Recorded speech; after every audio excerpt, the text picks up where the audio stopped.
Downloading the Sports 56 app, and at home, just say, Alexa, play Sports 56. Wherever you are, stay tuned in to real sports talk. Sports 56 and 98.5 FM. We are Sports 56, WHBQ Memphis, and W253 DF Memphis. Flynn Broadcasting Stations. Oh, yeah. It's time for Sports Time on Sports 56 and 98.5 FM. The first hour of Sports Time is brought to you by Lexus of Memphis. Here are your hosts, Brett Stats Norsworthy and Bryant Dacus. Welcome into a Monday edition of Sports Time, April 3rd, 2023, a new month. March went by just like that, a blink of the eye, and it was gone. But you're in with Sports Time. The whole gang is back today with Jay Morgan Harder back. Bryant Dacus, Brett Norsworthy, and Jay Morgan going to be with you for the next 3 hours. And we've got a busy show to get to, a lot of great guests today. But we're sitting in the Family Leisure Studios, and over across the river, Brett Norsworthy joining us from Arkansas. Brett, how you doing this afternoon? I'm doing great, man. Good afternoon, and it's here, the last night of the year of I think a great college basketball season. And Saturday had one classic and one. Mm-hmm. It wasn't a ho-hummer. It was just yet another throttling by UConn. How did we get to this point all year and maybe have a team for the ages with what UConn, how UConn's broken out the steamroller? Yeah, I mean it's been impressive. In Jay Morgan, I heard you talk about this with John earlier. We had guests around the start of the NCAA tournament that came on and said, you got to look at these KenPom rankings, and if they're in this specific range of top 20, top 25. Mark Wise big on that. Mark Wise huge on it in terms of offensive and defensive efficiency, and UConn was right there in both of those numbers. You've seen that, especially late, playing completely dominating, covering the spread in every game. I think 8th in defense and 3rd in offense. Yeah, so they fit Mark Wise's category there perfectly. That's lethal. And today, or maybe yesterday on the off day, but I saw the quote bandied about today from Danny Hurley, and I don't think it was said arrogantly, but he just more or less was bemused by my reaction. How did we get to this point and maybe have this all-time type team, or certainly a really proficient, great team? He said, I've got 3 pros and a lot of great team chemistry and players around them. What's everybody so shocked about? Yeah, I mean, he built that team the right way. I mean, like he said, he's got those 3 NBA players and just brought in a bunch of guys to put around them, and so they've looked really good. I mean, we talked about how good they looked at the beginning of the season, completely dominant to start the year, and then kind of struggled at times into conference season, kind of in that December, January. But then they've really kind of rounded into form this year. And I keep going back to, what Adama Sanogo has done through this tournament has been impressive, even more impressive that he's fasting right now. I know we'll probably talk about that with David Cobb a little bit later. He wrote about that this weekend, but I've been really, really surprised with and impressed with what they've done.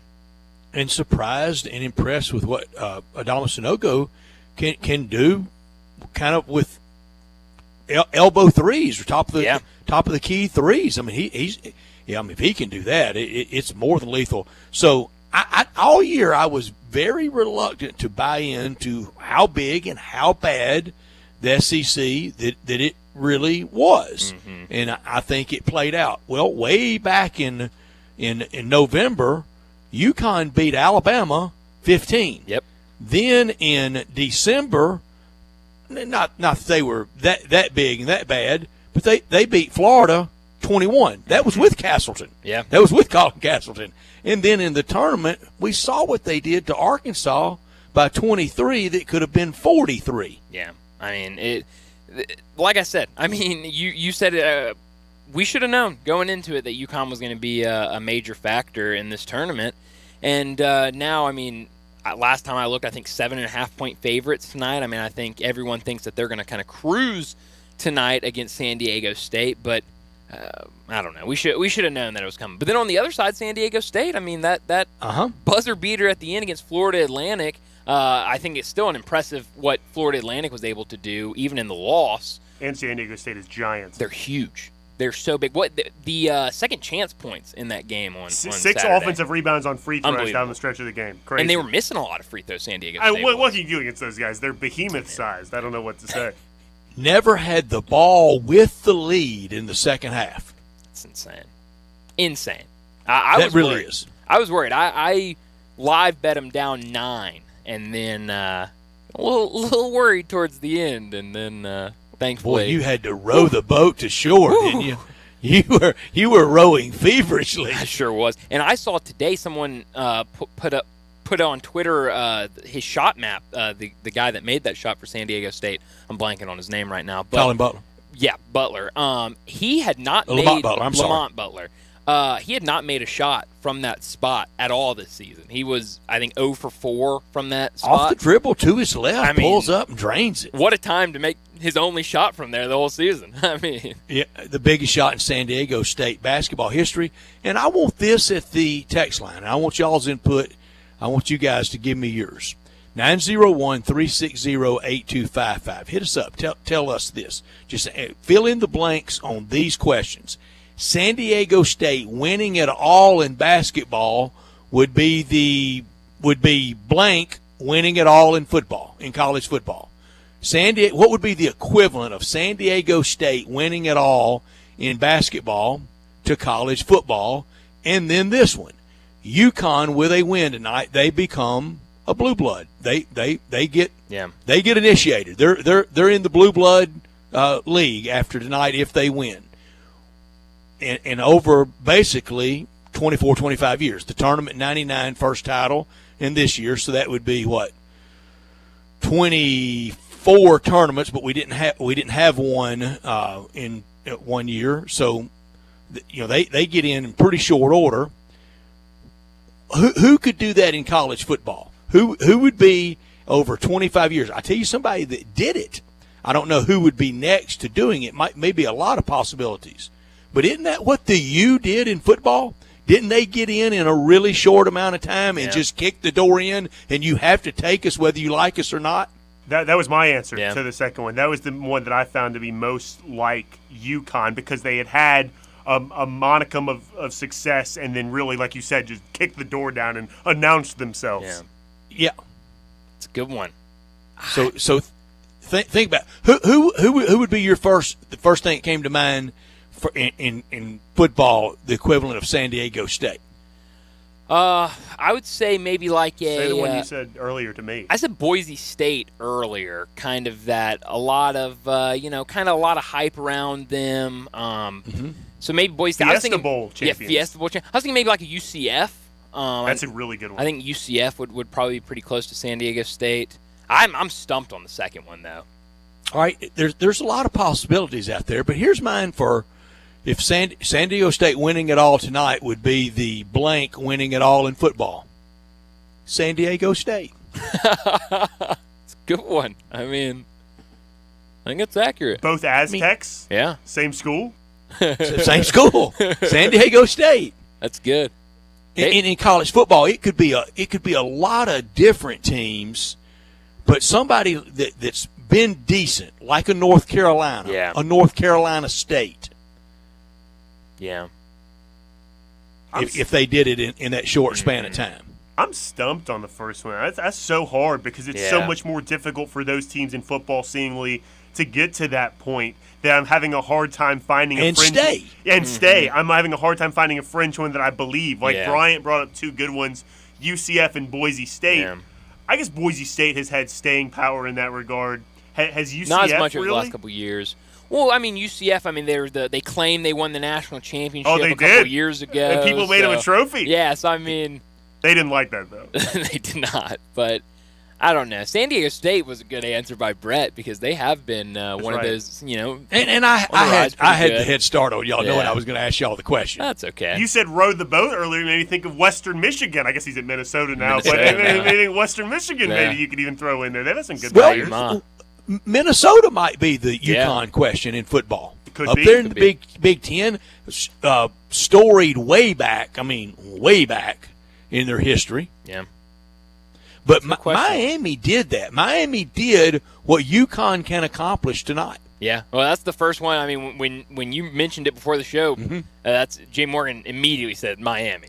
Because the only way they were going to get in the club is to earn it, and they did. And they had to take them.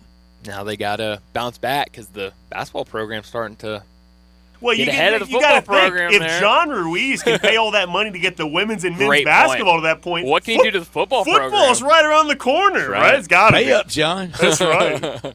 Nobody's stopping you. I mean, just keep on paying. But that should be a fun game tonight. I know our buddy Greg Peterson, he likes San Diego State tonight. He does.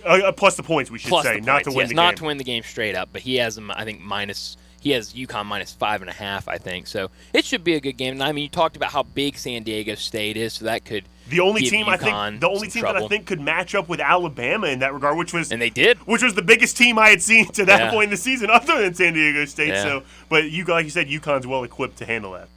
Tonight in the point spread world, the favorite of the Dogs is going to break the tie through 62 games, 31-31. Favorites 31, Dogs 31. The under still decidedly ahead through 62 games. It's gone under 40 times, gone over 22 times. Saturday was a split all the way around. Dogs, favorites, overs, unders. Wow.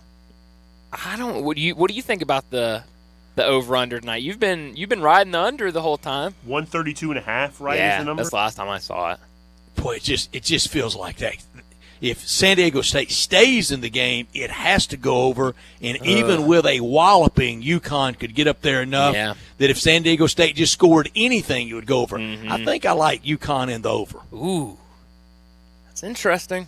I don't know. I think I can't figure this game out. That's what John Harden and I said earlier was UConn in the over as well. Really? Which actually makes me more nervous that we're all in agreement now. You know, Vegas doesn't like losing money, but I agree with you, Brett. Nervous. I love agreeing with John Harden. That's right, exactly. You get three people on the same side, we're all making money. That's a good point. It should be a fun game tonight, nonetheless. I think 8:20 tip-off, so a late game for the and the annual Twitter outrage about that later tip-off. I always forget about it every year. Never on a fails. Monday too. I mean, you know, people got are work the next morning. People are already saying we need Super Bowl Monday needs to be a vacation for everybody. Obviously not for us because we have to talk about it. Right. But you know, maybe get a little bit of National Championship Tuesday. Maybe make the push for it. I would love about a 7:15 start, but I know why they don't do it. One of the most profitable times on the clock for local CBS affiliates is that 6 to 7 or whatever that hour is. Either it fields by most with local news and Wheel of Fortune, man. We got to have that or Entertainment Tonight on it. I think here is Entertainment Tonight. That's a big profit time for local TV markets. I wish 6 to 7 was pregame show and the ball is tipped about 7:10. It's a great point you make, Brett, because I am in that demographic that is tuned into those shows every night, and it didn't even occur to me because at first I was like, "That's a great point. We got to tip off earlier," and then you brought up Wheel of Fortune. I said, "Oh, we can't miss Wheel of Fortune." We can't knock Wheel of Fortune or Entertainment. We can't get into Kevin Frazier's pocket. No, not at all. Yeah, it shocks me every year. I had a buddy over last night, and I was like, "You can come over and watch the game tomorrow night?" He's like, "Well, I got workouts tomorrow night till about 8 or so." I was like, "Oh man, it'll be halftime at that point." And my brother was like, "No, they don't tip off till 8:20. He can make it by tip-off." I was like, "Oh, man." Always that one. Late night, but it should be fun. Before we get into top and not top story, we talked a lot of baseball last week. Good first weekend of baseball. You were all over the Rangers in our picks. You had several picks for the Rangers. So far, so good. Looked good over the weekend. Bruce Bochy and that big old hat he wears. I'll never forget one time in St. Louis, credentialed in the Giants clubhouse, and he takes that hat off. He was kind of scratching his head post-game. I'm not kidding you. You could have filled that thing with water and swam in that big old lid. Big head. That big jug head he's got. Big head. He's a big guy. I didn't realize how tall he was. I mean, old catcher and back, and good first weekend for the Rangers and good crowds for them as well. Yeah, it seemed like good crowds at a lot of different places. I know it was. Yeah, opening night. Even in Oakland. Yeah. I mean, it wasn't just the disaster that it normally is. And in Tampa, really held crowds all weekend. Yeah.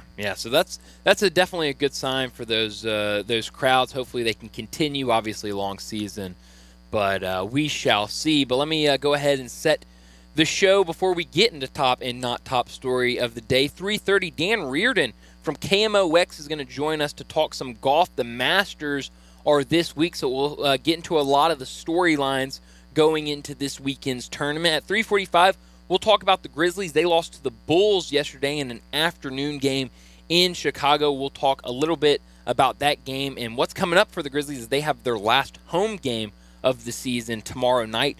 4 o'clock, David Cobb from CBS Sports will join us to talk about the national championship game tonight and everything else going on in college basketball. 4:30, we'll have our last visit of the year with Shelby Mass from BracketWag.com. We'll talk more about the national championship with him and how these two teams were able to get to the final night of the season. 4:45, we'll do big number of the day. 5 o'clock, DeMichael Cole from the Commercial Appeal will join us to talk Grizzlies and what happened yesterday in that loss against the Bulls. At 5:30, we'll do our big four all-time for UConn and San Diego State. I had a lot of fun looking at all those names today for both of those schools, so I know that will be fun to get into at 5:30. And at 5:45, we'll wrap it up like we always do with Taco Bell Crunch Time. But we're sitting in the Family Leisure Studios where family and fun come together. Preseason patio and pool sales going on right now, so buy now and save big with the area's largest selection of patio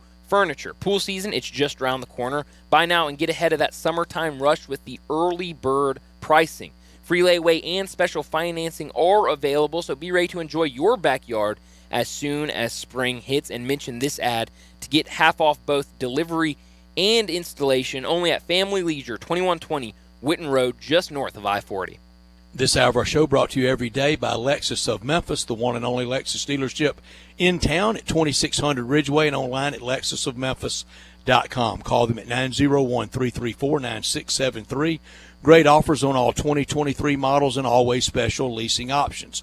Drive in luxury and confidence knowing that every new Lexus comes with complimentary first and second maintenance services. Stop by today at Lexus of Memphis at 2600 Ridgeway and put yourself in the driver's seat of the all-new 2023 flagship LS500, and you'll be looking and you'll be driving in style. When you purchase a Lexus, you get top-of-the-line engineering and design that makes for the luxury driving experience.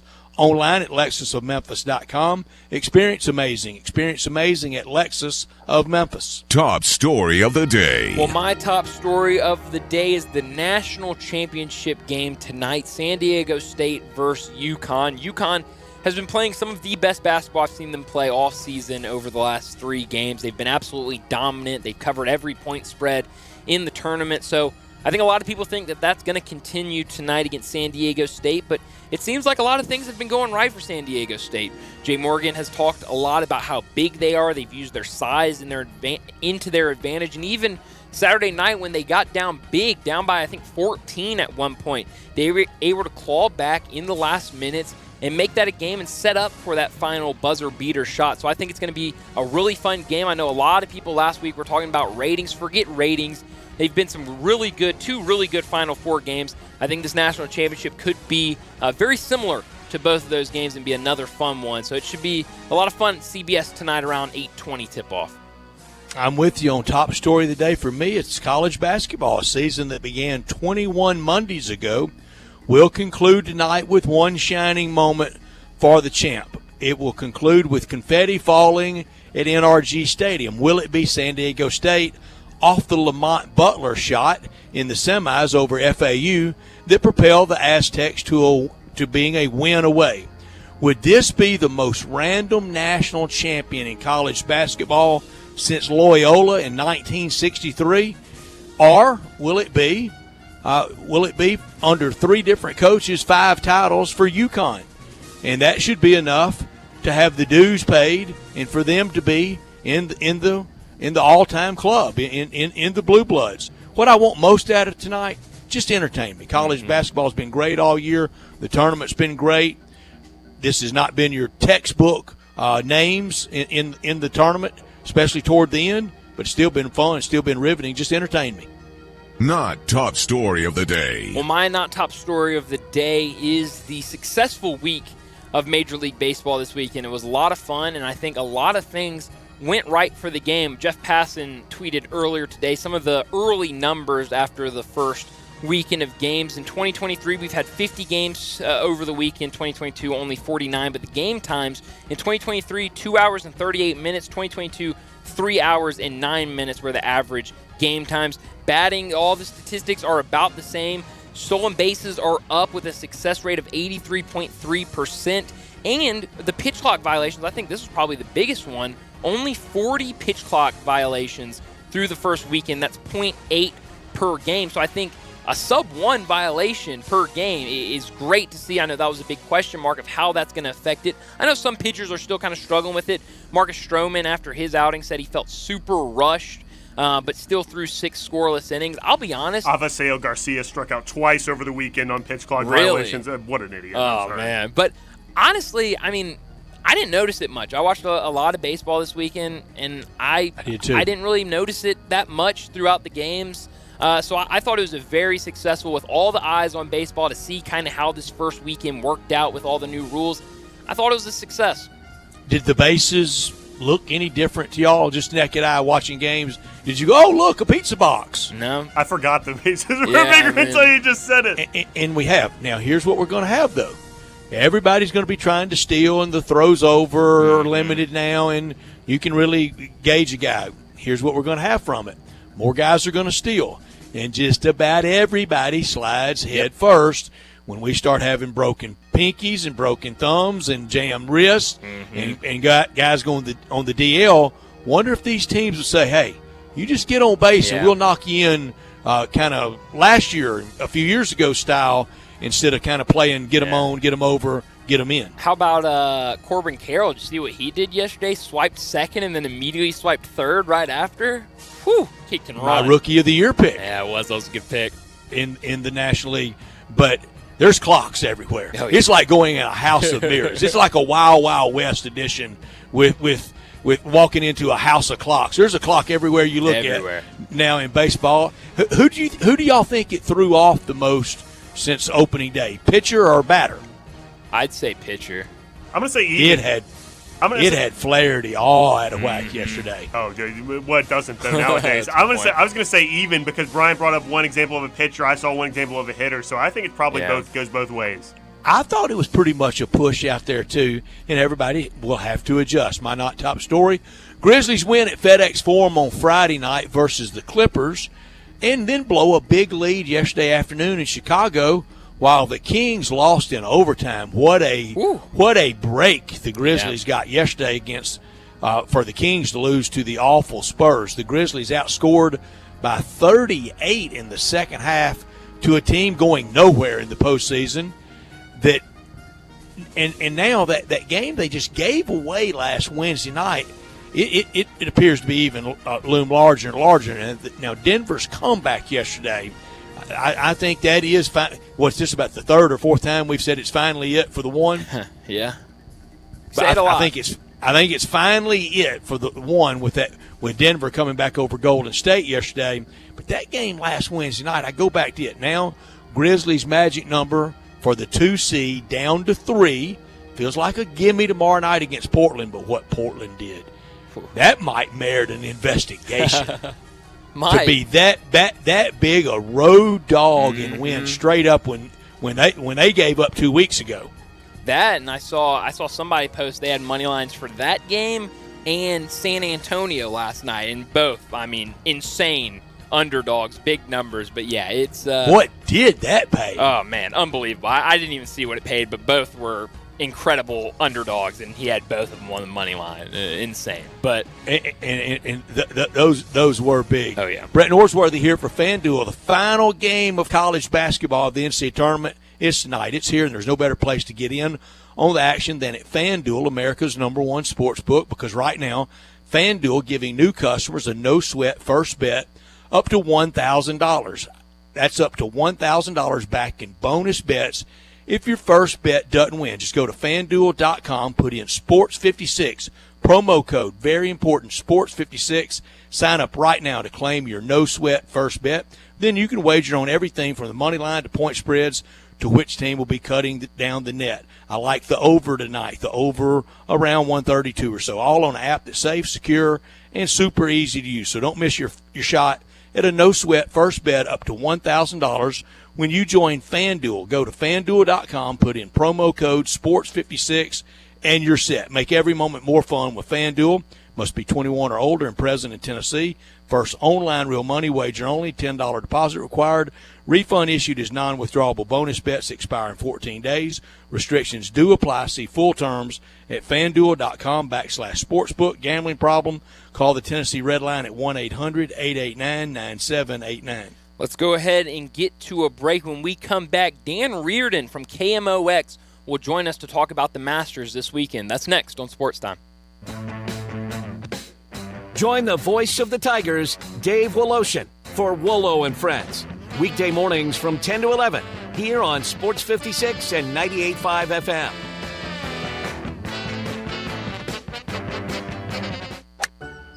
Hi, golfing friends. The 64th year anniversary membership special at Meadowbrook Country Club in West Memphis is here. For only $89 a year with a $10 per year admin fee plus tax, get a 2-year anniversary membership at Meadowbrook and enjoy unlimited golf from Tuesday through Sunday. You must call Meadowbrook Country Club today before this special offer is over. Get your $89 membership today. Just go to golfwestmemphisar.com or call 870-394-4186. Hi, this is Troy Fiveash, owner of Fiveash Roofing. In these uncertain economic times, there are so many things as a contractor and a business owner that I cannot control.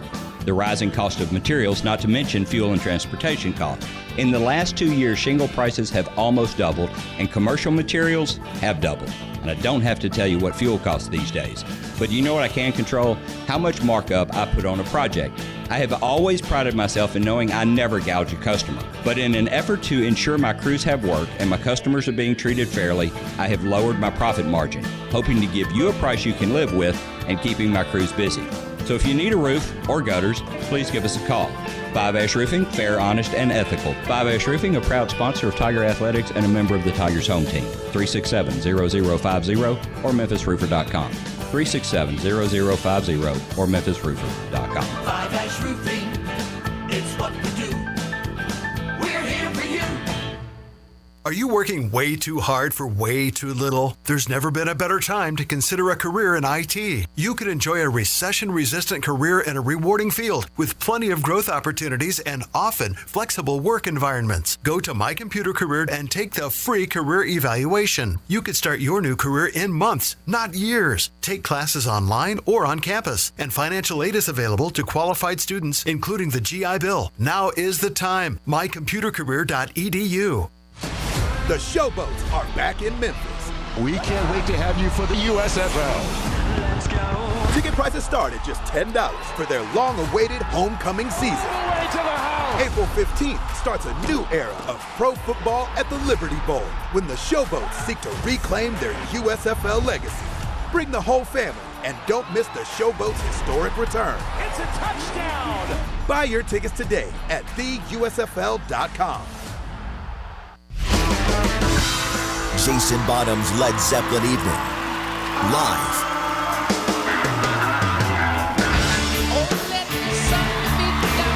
An unforgettable evening of Led Zeppelin's greatest hits and deepest cuts. May 18th at Graceland Live. Tickets on sale Wednesday, 10 a.m. at gracelandlive.com. Jason Bottom's Led Zeppelin Evening. Now back to Sports Time on Sports 56 and 98.5 FM. This hour is brought to you by Lexus of Memphis. Here are your hosts, Brett Stats Norsworthy and Bryant Dacus. Welcome back into Sports Time. Bryant Dacus, Brett Norsworthy, Jay Morgan Harder with you. And joining us now from KMOX, Dan Reardon, to talk about the upcoming Masters. Dan, thanks for joining us. It's going to be an exciting week down in Augusta National. How excited are you for this year's Masters? A lot of storylines, some changes to the course. How excited are you for this weekend? Yeah, I think and by the way, thank you for the invitation. You know, I really enjoy working with you guys because you're so well prepared. I feel like I'm trying to pass a test to get into graduate school anytime on the air with you. I like the fact that we have this, quote, big three there. We have Tiger making the second appearance of the year. We have the LIV guys in the field. We've got an expanded or lengthened 13th hole. So it's not just a repeat of what we've had last year. It's a lot of different things going on. And then it looks like, at least on Saturday, we're going to have the same miserable weather we had last year. Yeah, it sure feels like it, Dan. Last year, I'm telling you, I was cold on Saturday. It was more than just jacket. You had to have on gloves. And Dan, I so appreciate you joining us, and thank you for the compliment. But I'm going to give you a softball, extra easy softball question, especially after that. We're not going for a PhD certification here, so I'm going to keep it easy. What is your favorite thing about covering the Masters as opposed to other things in golf and around sports? Well, you know, it's going to be the wrong answer to the question, and it's changed. But for this is, I think, 38 years ago that I first started covering the Masters, and for 34 of those 38 years, I stayed with the same couple, or the same woman, actually. She got a divorce and won custody of me in the divorce settlement. But I stayed with her for 34 years, and so it was not only going to the tournament, it was not only, you know, experiencing all that the special things that are true about Augusta, but it was also seeing this family that had become like a second family to me. As far as the tournament is concerned, each year more and more, I think it becomes true. When you step, because the world is a little different these days, when you step inside the gates of Augusta, it's like you're stepping back in time. You know, it's like they've preserved something that we can't find really anywhere else in sports. Yeah, you're absolutely right about that. But you mentioned a second ago the LIV guys are back for the Masters. A group of them will be competing this weekend. And I know we've seen some dust-ups in the past when the LIV and the PGA guys are all together and some players making comments about the other group. Do you think we'll get that kind of stir-up at the Masters this weekend? And who out of that LIV group do you think will have the best chance to be atop the leaderboard? Well, Cam Smith certainly falls into that category. Brooks Koepka, who became the first multiple winner in the history of the short-lived LIV Tour. Dustin Johnson, who's won there. Those are the names I think would be to jump off the list. As far as the interaction between the LIV golfers and the PGA Tour players, I've had a couple of people tell me, well, they think there's going to be fireworks at the Champions Dinner because Fred Couples has said a few harsh things about Garcia and things like that. I don't think they'll have a problem at that dinner. I do think there's going to be some exchanges in the Champions locker room. I don't think they'll air their grievances in public, but I don't know that they'll hesitate when they go in that Champions locker room. And there are a number of former champions who are in here from LIV, whether it's Phil or Sergio or Patrick Reed is certainly a prime candidate because he and Jordan Spieth had their little go at each other. So if it's going to happen, I think it'll happen in the Champions locker room, but I don't anticipate. These guys are here for a reason. And the other thing is, I think every player in the field respects this tournament. And so for them to do something inappropriate, I think would go against everything they've learned about playing as a Masters champion or as a Masters competitor. Dan Reardon, our guest from KMOX, one of the preeminent golf reporters in this country, and again covering the Masters. And Dan has been with us through the years for all the domestic majors, even visits with us for the Open Championship. And it was so fun to be with him every day up in 2018. Boy, that's a lot of distance between then and now, between that up at Bellerive for the PGA Championship in 2018.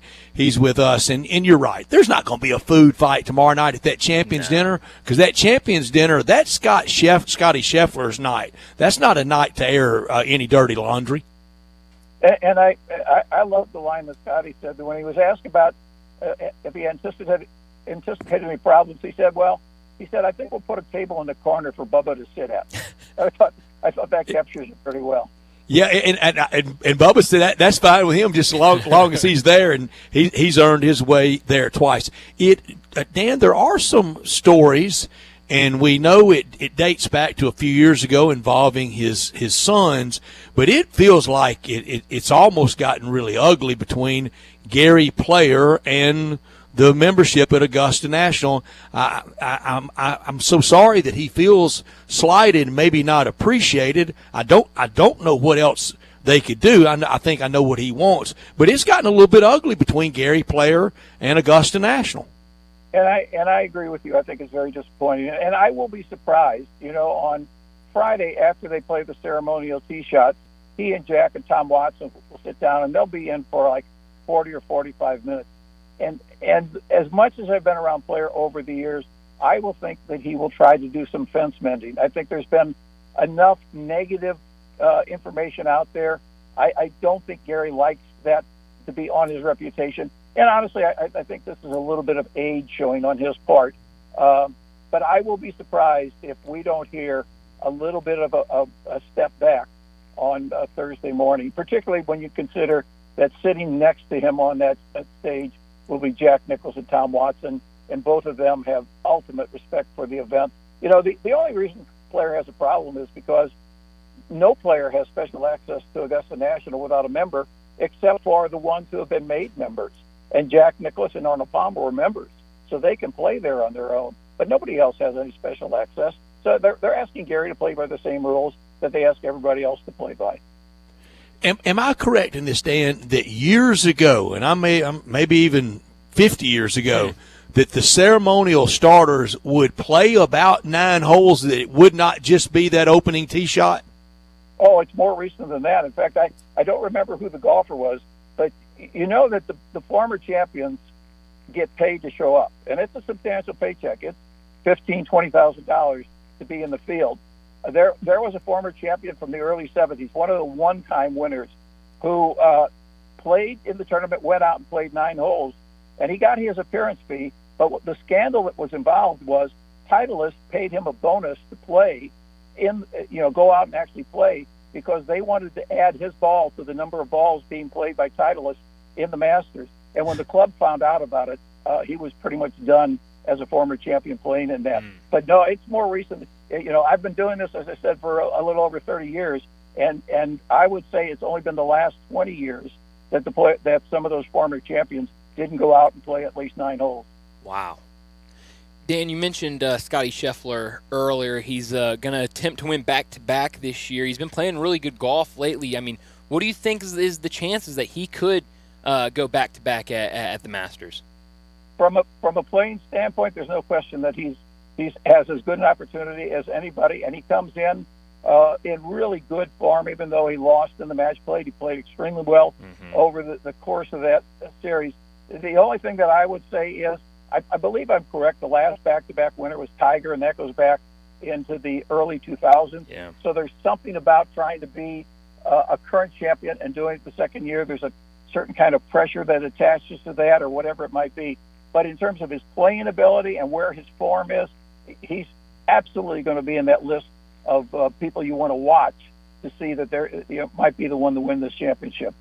Those fans there, those patrons, that gallery, that golfing community, it's accepting of almost any winner striding up 18 on Sunday when they're about to close it out. I mean, it fell in love for a brief shining moment with Patrick Reed and even Sergio, but then there are those that are coming up 18 that it feels like they're riding a wave, like Freddie Couples finally getting there, Raymond Floyd back in the 70s finally getting there.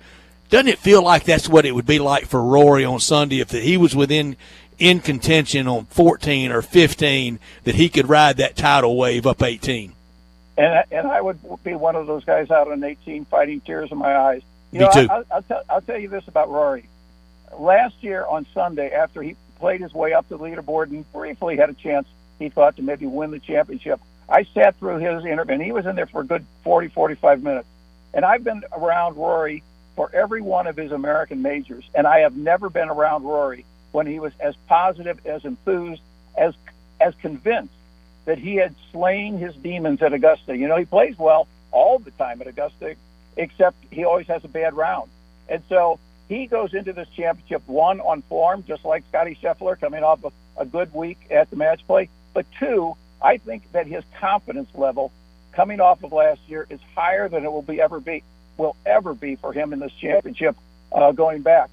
The pressure on that means he has to get off to a good start. If anything breaks that momentum, if there's anything that challenges that confidence, then I think he's in trouble.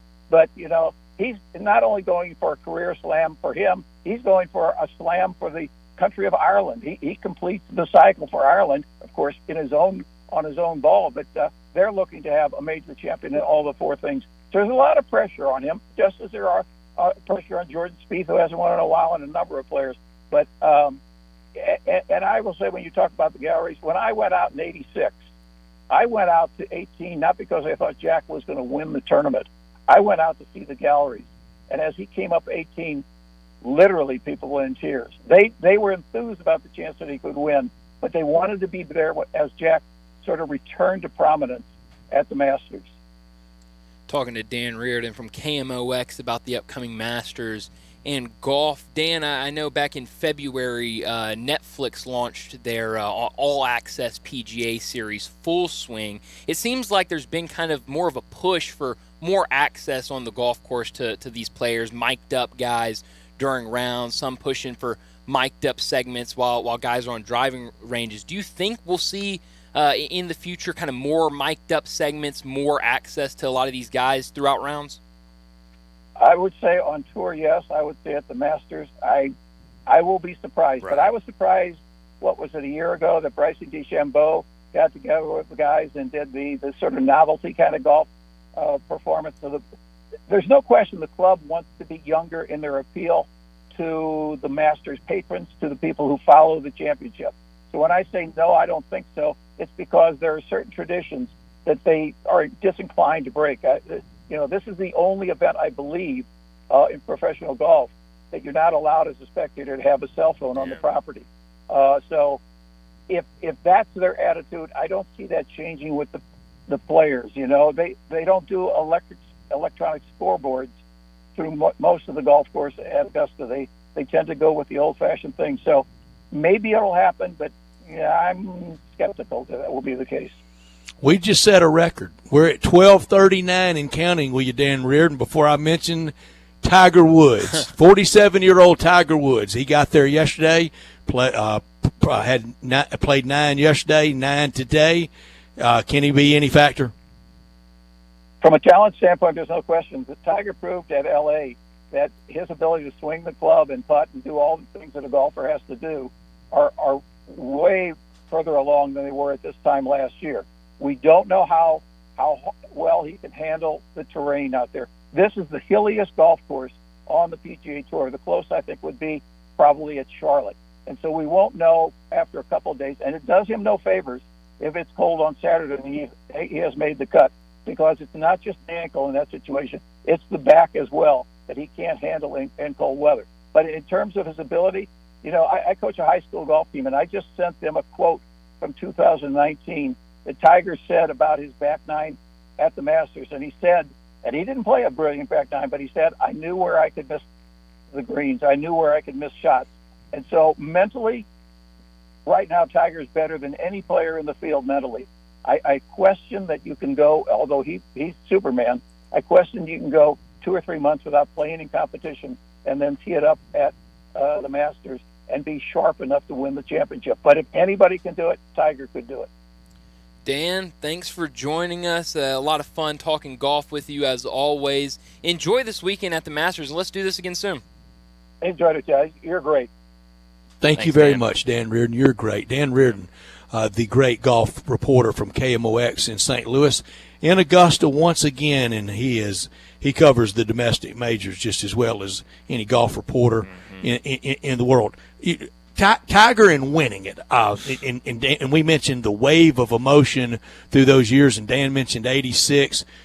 Brian, I'm not saying it was my favorite sports moment. My favorite sports moment ever is the David Freese home run. But being there when Tiger came, from that comeback in 2019 and going off early on Sunday morning, everything over about 1:30 in the afternoon, really when the day normally gets going. that may have been the best sports moment I've been at, but not my favorite because my Cardinal fandom, and we'd gotten over by 10-T. So if a playoff started, and I didn't see the kind of the chunky shot in front of 18, and I thought he was putting for birdie, and just waiting for crowd reaction. It was not going to be any playoff. I didn't know that was for 5 on 18. I didn't know it got a little loose in front of the hole, but that was that in that day everybody. I felt sorry for the people playing with him. They just had no chance, and it's always very unnerving for people playing with him, because if he hits first, as soon as he hits, everybody's moving, and for those other players, that makes it tough. We didn't get a pick from Dan, and I will. I didn't want to pin him down on Monday either, because I know he likes to wait. He likes to wait and see a few practice rounds. I know this. We got some picks, and one of the great first-round picks, it's Jason's Deli. All these great locations at Ridgeway Road, Poplar and Highland, Olive Branch, and Cordova. And it's healthy. First franchise in the nation to be trans fat-free. And it's all about choice at Jason's Deli, regardless if you seek a gluten-free menu, vegetarian sandwiches, healthy kids' meals, or if you'd like to invent your sandwich via the Build Your Own. You will be delighted at Jason's Deli. They like to say, wholesome food forever. It's a family thing, and it is, whether it's to dine in, to go, or delivery. And this week, a lot of out-of-town visitors in for the holiday week. I mean, this week, we just celebrated Palm Sunday, Passover this week, Maundy Thursday, Good Friday, Easter Sunday. Very much a holy week. You're going to have a lot of family in. And if you do, you need to have plenty of food for them, and let Jason's Deli cater it all, whether it's breakfast, lunch, or dinner. They have it. All the salads, like the Mesa chicken salad, the chicken club salad, the taco salad, my favorite, and all those soups, whether it's meats, breads, cheeses, spreads, they have it, and all the add-ons at Jason's Deli. And that great sweet tea that you can get it bulk size for a big group that you're going to have at your house. And I mentioned mentioned salads and the salad bar, over 30 items just on the salad bar, for you to prepare it however you like when you're in any of these locations at Ridgeway Road, Poplar and Highland, Olive Branch, and Cordova. And in those, the complimentary free ice cream. Check them out online as well at jasonsdeli.com. And we just talked the Masters with Dan Reardon. Masters going to start Thursday. We're going to have updates throughout the day on every show. And those Masters updates brought to you by Courage Through Cancer. Courage Through Cancer is hosting the Courage 5K on Saturday, May 20th at Shelby Farms Park, benefiting Baptist Cancer Center. So go to ctcmemphis.org to sign up for that 5K for a fantastic cause. But just want to remind you that you can listen here all day Thursday and Friday, and we'll have those Masters updates for you every single hour. But let's go ahead and get to a break. When we come back, we'll talk about the Grizzlies' loss to the Bulls, what happened in that game, and what to look for as the Grizzlies have their last couple of games of the regular season. That's next on Sports Time. Broadcasting from the Family Leisure Studio, we are Sports 56 and 98.5 FM. Moving is stressful, but Black Tie Moving can take the worry out of the process. Whether you're moving across town or across country, moving your home or your office, your personal moving concierge from Black Tie Moving will work with you to design a plan that perfectly fits your budget and needs. And they're available 24/7 to answer any questions you have. Give Black Tie Moving a call at 901-316-6196 or go to blacktiemoving.com/Memphis to get your personal, no obligation quote from the moving experts at Black Tie Moving. Texting enrolls you into recurring automated text messages. Consent not required to purchase. Message and data rates may apply. Hey, Dan, how you doing? Haven't seen you around the gym. Yeah, I've really fallen off. Since I turned 40, I just don't get the results I used to get. Could be lower testosterone. I went through it a while back. I got Nugenix Total T, and it's made a huge difference for me. I've seen that on TV. Is it for real? Oh, yeah. The patented key ingredient is something called Testofen, which helps boost free and total testosterone levels to help you trim up and stay lean. And it's made a difference for you? Man, I feel like I'm in my 20s again. At work, in the gym, and in the bedroom. Are they still giving out complimentary bottles for people to try it for themselves? Yeah, you just need to send them a text. Text JUDGE to 321-321 right now for your complimentary bottle of Nugenix Total T. Plus, text now and we'll include a bottle of Nugenix Thermo, our most powerful fat incinerator ever, to help you get back into shape fast. Absolutely free. Text JUDGE to 321-321. That's JUDGE to 321-321. Products and statements have not been evaluated by the FDA. These products are not intended to diagnose, treat, cure, or prevent any disease or illness. I know you're thinking about pools and patios right now. Don't deny it. They're on your mind. So it's a good thing that Family Leisure is having their preseason patio and pool sale. It's like they're mind readers. You can buy now and save big with the area's largest selection of patio furniture. You want free layaway? Done. You want special financing? Done. You want to be ready to enjoy your backyard just as soon as spring hits? Family Leisure has you covered. Patio and pool season's not that far away. So now's the time to take advantage of this fantastic early bird pricing special. Now here comes the really special part. If you mention this commercial, you get half off delivery and installation. I'll let that sink in for a second. You heard me right, my friends. You mentioned this very commercial, and Family Leisure will give you half off delivery and installation. The preseason patio and pool sale is happening now at Family Leisure, Whitten Road at I-40, where family and fun come together. Looking for a great home-cooked late lunch with meat and veggies? Make sure to stop into 10th Inning Sports Bar and Grill Monday through Friday, 11 a.m. to 2 p.m. for baked and fried chicken, hamburger steaks, chicken dumplings, catfish, and more with yummy vegetables. Plus a great brunch on the weekends from 10 a.m. to 2 p.m. 10th Inning Grill has plenty of TVs for all your favorite sports. Visit them on Facebook to see the daily specials. 10th Inning Sports Bar and Grill, voted best sports bar in DeSoto County, Gidwell Road, South Haven. Now back to Sports Time on Sports 56 and 98.5 FM. This hour is brought to you by Lexus of Memphis. Here are your hosts, Brett Stats Norsworthy and Bryant Dacus. Welcome back into Sports Time as we wrap up hour number one on this Monday. Talking some Grizzlies because they went back on the road yesterday, and unfortunately a 128-107 loss against the Bulls. Up 68-53 at the half. It was just a tale of two halves.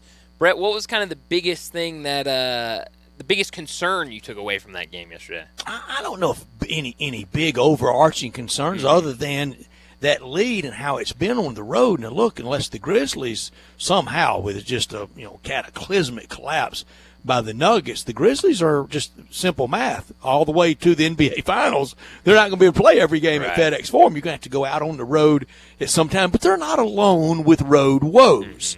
That's kind of a central theme out there for a lot of teams, particularly a lot of teams in the West. Brian, do you remember early in the year when we would talk about, and it was one of our themes, and I think they mostly have, is feast on the East. Yep. Feast on the East. Well, they're now 20-9 against the East. I never gave a number to what I meant by feasting on the East. I think 21-9 would be it. If they win Friday night in Milwaukee, that's what it would be. But I really was thinking more 22 or 23, but I don't want to get too circumspect. 21 or even 20-10. I guess that's enough, but I think 20 out of 30 is feasting. Yeah, I mean, I think that's definitely feasting. I think they've done a good job against the East, but those late game, I mean, that second half coming out and looked like a completely different team, and the 16 turnovers is what worried me the most out of yesterday. Is just got really loose in that second half, felt like you had a good lead, and then before you knew it, Chicago was right back in that game. Yeah, Chicago right back in it, and you think back about the Grizzlies lately out on the road. Been a lot of home games. At Atlanta a week ago Sunday wasn't anything real pretty, but got to win. Okay, so don't want to be too myopic about that. The big comeback at San Antonio, that was freak show. That was about once in a franchise history. Well, it was. That was the biggest one. Didn't play well at Miami, and they beat Dallas, and heck, everybody's beating Dallas. That's true. Now this is blowing up. Blame game. Who are we going to blame in Dallas? I know it's going to be easy to blame Kyrie. Here's mine. Jason Kidd. Yeah. I mean, I don't want to blame Kyrie at all. I don't either. I think it's got to be up top first before you or Luka. I've heard a lot of Luka criticism. Really? It drives me nuts. Lot. The guy's what 30 something 9 and 8 shooting 50% from the field. How in the world does any of the blame fall on him? He's doing everything he can. Yeah. True. Kyrie's been playing well too. Last night they lost to the Hawks in overtime. The two of them combined for like 69 points. Together. That's the guys to blame. Yeah, exactly. I agree with Brett. I think Jason Kidd, his philosophy, I don't think he's like a bad coach. Well, I don't know how else to say it. Yeah, I'm basically going to say he's a bad coach. I don't know why I prefaced it that way. His philosophy on just let the players do what they want, I just don't think it's the right approach to coaching. Yeah. I think when you see that it's not coaching. It's not. What Taylor Jenkins is doing is so much more. Takes the Grizzlies to such a higher level than what Jason Kidd is doing with the Mavericks. And you mentioned higher ups, Bryant, Jason Kidd, and then the general managers. Yeah. Your only good interior defender and rebounder last season was Maxi Kleber. This offseason, you go get Christian Wood, playing on the Rockets, is literally only an offensive player, has never shown any prowess in rebounding or defense, and Maxi Kleber's out the whole year, and you wonder why you're losing games. You have no post players. It's a total failure at the top, and I don't think Luka deserves that blame. I think this is going to be – I think this could be the end of the road for Jason Kidd as a coach. I think there may be a role for him in basketball, whether in the commentariat or front office or something, because this is a really bad look, and there's not one person, not one in Milwaukee going, boy, I wish we still had Kidd instead of Bud. Nobody. Nobody. It's interesting. And the Mavericks right now, a game outside of the play-in, I think it was Shams this morning on FanDuel TV saying that what he's heard is, depending on what happens before their next game Wednesday night, that they could completely shut down Kyrie and Luka for the rest of the regular season. So yeah, it's white flag time. They're done.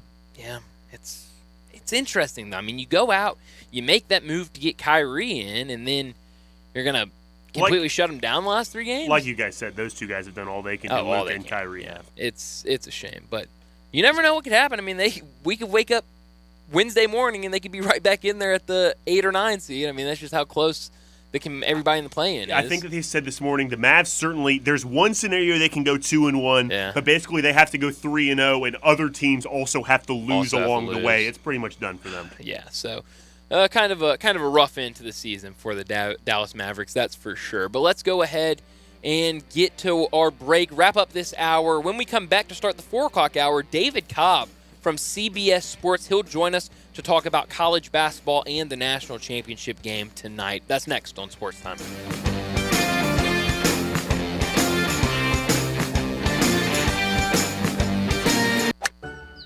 Hi, golfing friends. The 64th year anniversary membership special at Meadowbrook Country Club in West Memphis is here. For only $89 a year with a $10 per year admin fee plus tax, get a 2-year anniversary membership at Meadowbrook and enjoy unlimited golf from Tuesday through Sunday. You must call Meadowbrook Country Club today before this special offer is over. Get your $89 membership today. Just go to golfwestmemphisar.com or call 870-394-4186.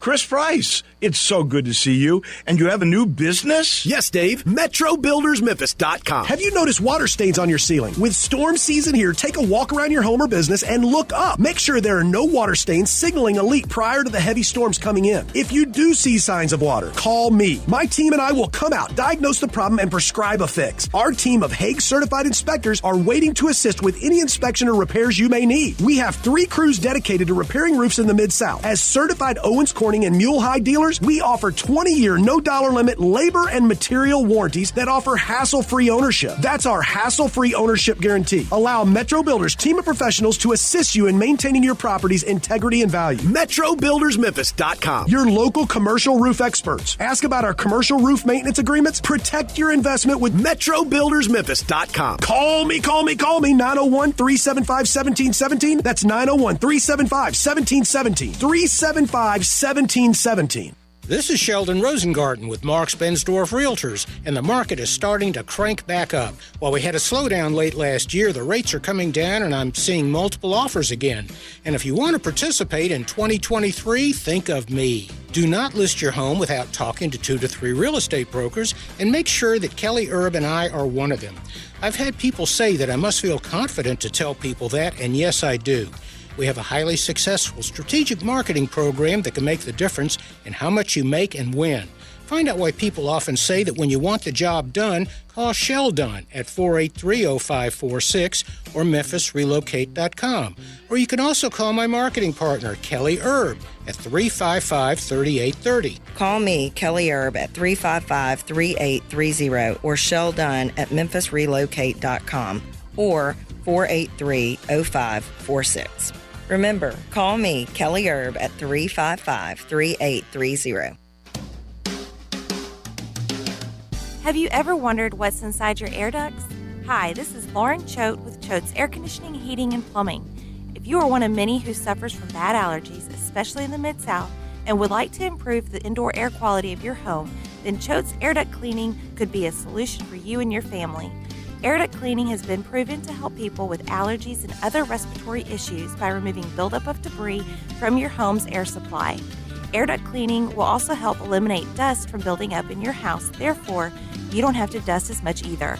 And air duct cleaning is also shown to help improve the performance of your air conditioning and heating system.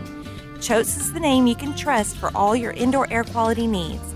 So call Choates today at 755-4797 or visit our website at choateshvac.com to schedule a free video inspection to help you breathe a little easier. And remember, Choates, let our family serve your family.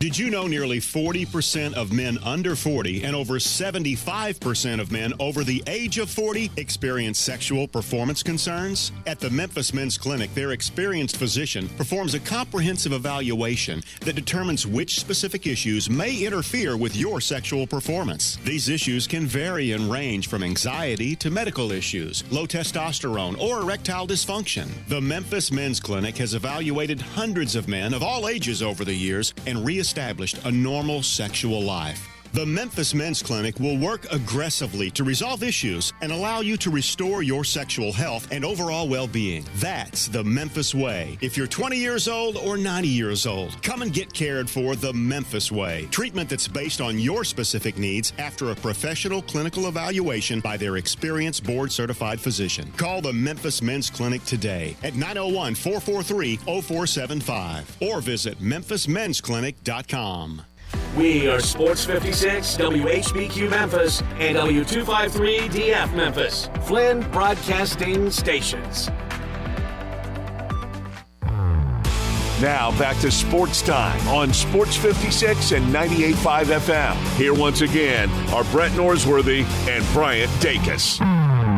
Welcome back in to Sports Time. Bryant Dacus, Brett Norsworthy, Jay Morgan Harder with you. And as we start the 4 o'clock segment, like we always do, on a Monday, David Cobb from CBS Sports joins us now. David, thanks for joining us. I'm sure today is a very busy day for you, but how busy is National Championship Day for David Cobb? It's been oddly quiet really? To this point. The game doesn't tip until so late. Right. And it's like, we were here at the stadium yesterday doing our preview content, and it's like we've done everything we're supposed to do, so now we're just waiting for the game to start. So I'm actually going through the metal detectors when I get off the phone with you. Very nice. And then I'll head on into the stadium. But I don't know. It's almost just strange because you go through such this grind and this rhythm during the postseason of so many games, starting with conference tournament week, and then you get here to the Final Four, and there's only a couple of games left to be played, and now that number is down to 1. So I don't know. It's a weird sort of like anxious energy waiting for tip-off. David Cobbs for bringing back the consolation game. Yeah. Yeah, exactly right. Yeah, Let's do it. FAU and Miami. I'm sure all the folks from South Florida who took time out of their schedules to make it all the way here to Houston were a little disappointed with the way Saturday night went. I don't know. Maybe some of them would have been up for a consolation game, but I'm okay with that one. And Saturday we had one absolute classic in the other game. I mean, it may just be a testament to UConn this good. Yes, UConn has been absolutely dominant, and you don't expect that when you see a 4 seed next to their name. But there's no question that this team is playing like the best team in the country. The cool thing, though, about college basketball is that it's a 1-game series tonight, and San Diego State doesn't have to beat UConn 4 out of 7. They don't have to be the KenPom number 1 team tonight. They just have to beat UConn once tonight. They just have to come up with the right game plan And it doesn't matter if UConn was better all month and better all season. San Diego State has a chance tonight to go out and cut down the net. So UConn is heavily favored. They're my pick to win the game, but who gave San Diego State a chance against Alabama? And they went out and just completely outmuscled that team. So I hope that we have a good game, and I did pick San Diego State against that 7.5-point spread. So, a 2-possession game would, in my mind, at least qualify as a competitive and good game here tonight. One of the big factors for UConn through the postseason, really all season, has been Adama Sanogo. I know you wrote over the weekend about how he's fasting for Ramadan. We kind of talked about it a little bit over the weekend, but what did you learn about kind of that process for him and that UConn team to be able to get him that nutrition before these games and have enough time, kind of that balancing act that they're having to go through to keep him, get him enough nutrition before these games? Right, and it's wild, so he can't eat or drink from sun up until sundown. Well, sundown tonight is about 40 minutes before tip-off, so you're not going to go eat like a whole bunch of pasta and carbo load with less than an hour to go until tip. So really, he's got to do a lot of advanced work, which, from my understanding, that probably looked like this morning before the sun came up, having an alarm go off and him drinking a lot of coconut water, eating oranges, just sort of fueling and hydrating his body as best as he can before tonight's game. So it's a crazy sort of storyline here, because tonight he gets the toughest test that he's seen this NCAA tournament, because San Diego State actually has the guys in the front court to give Adama Sanogo a challenge. And they're going to need him in all likelihood to play more than 30 minutes tonight, and he'll be doing so without really having eaten or drinking much all day long. So kind of a wild and fascinating subplot to UConn's best player tonight. David, I said earlier I thought if San Diego State pulls this off, it will be the most unlikely NCAA tournament winner since Loyola in '63. I don't know. I mean, Villanova and Rolly Massimino in '85, but they'd been to the finals in '71. They had been deep in the tournament many times. San Diego State, their legacy, their tradition is just not it's not very long. Would you think we would be digging through annals of NCAA tournament histories to find a parallel? Yeah, absolutely. I mean, I think the Villanova they were an 8, right, in '85. That one is up there, right, because they weren't a power then. We think of Villanova in those terms now, but that's to me been the coolest part about this Final Four. Though I'm sure the ratings haven't been astronomical. We could be seeing the birth of something cool tonight. Even San Diego State, if they win a title, all of a sudden the national perception around them changes in a really unique way. That Lamont Butler shot from Saturday night isn't just remembered in San Diego forever. It's remembered in all of college basketball because it's the shot that led to them winning a national title if they get it done tonight. So a chance for San Diego State to change sort of the fabric of its program tonight and complete what's really been a 25-year journey now for them, first under Steve Fisher and now under Brian Dutcher. So it would certainly be among the most unlikely, but I don't think they're a flash in the pan. I think, especially considering the fact that they could be headed to whatever the Pac-12 is going to look like, they could be a dominant team in that conference in basketball and football. Yeah. And this is a huge night for their program as a whole because really win or lose, I do think that San Diego State is now a program with some staying power on the national level.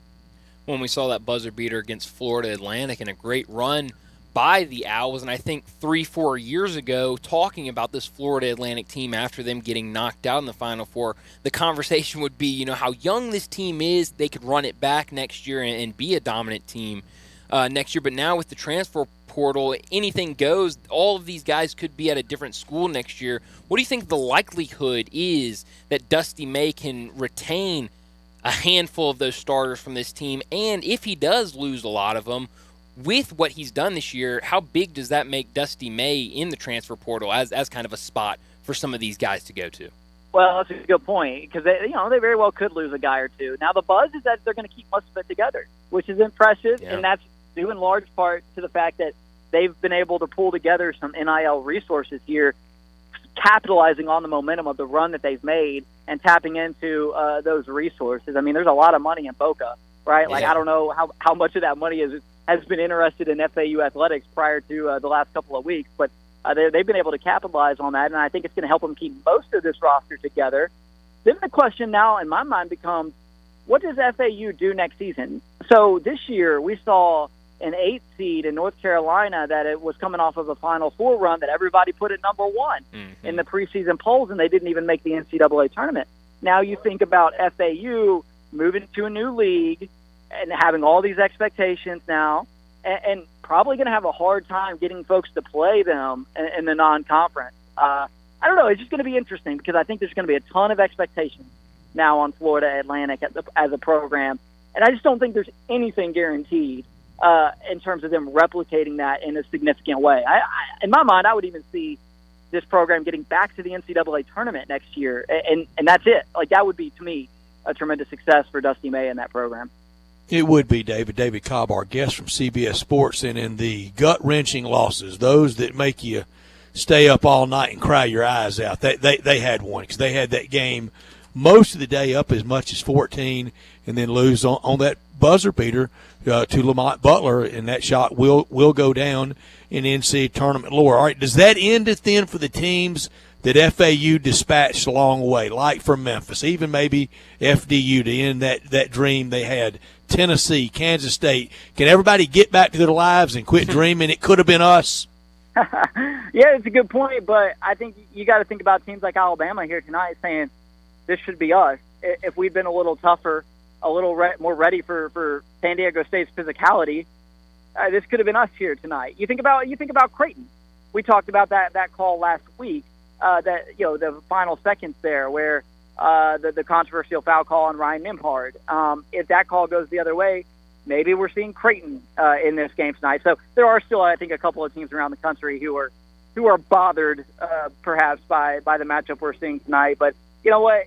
The deal with March Madness in the NCAA tournament is that it comes down to single individual plays. It comes down to breaks.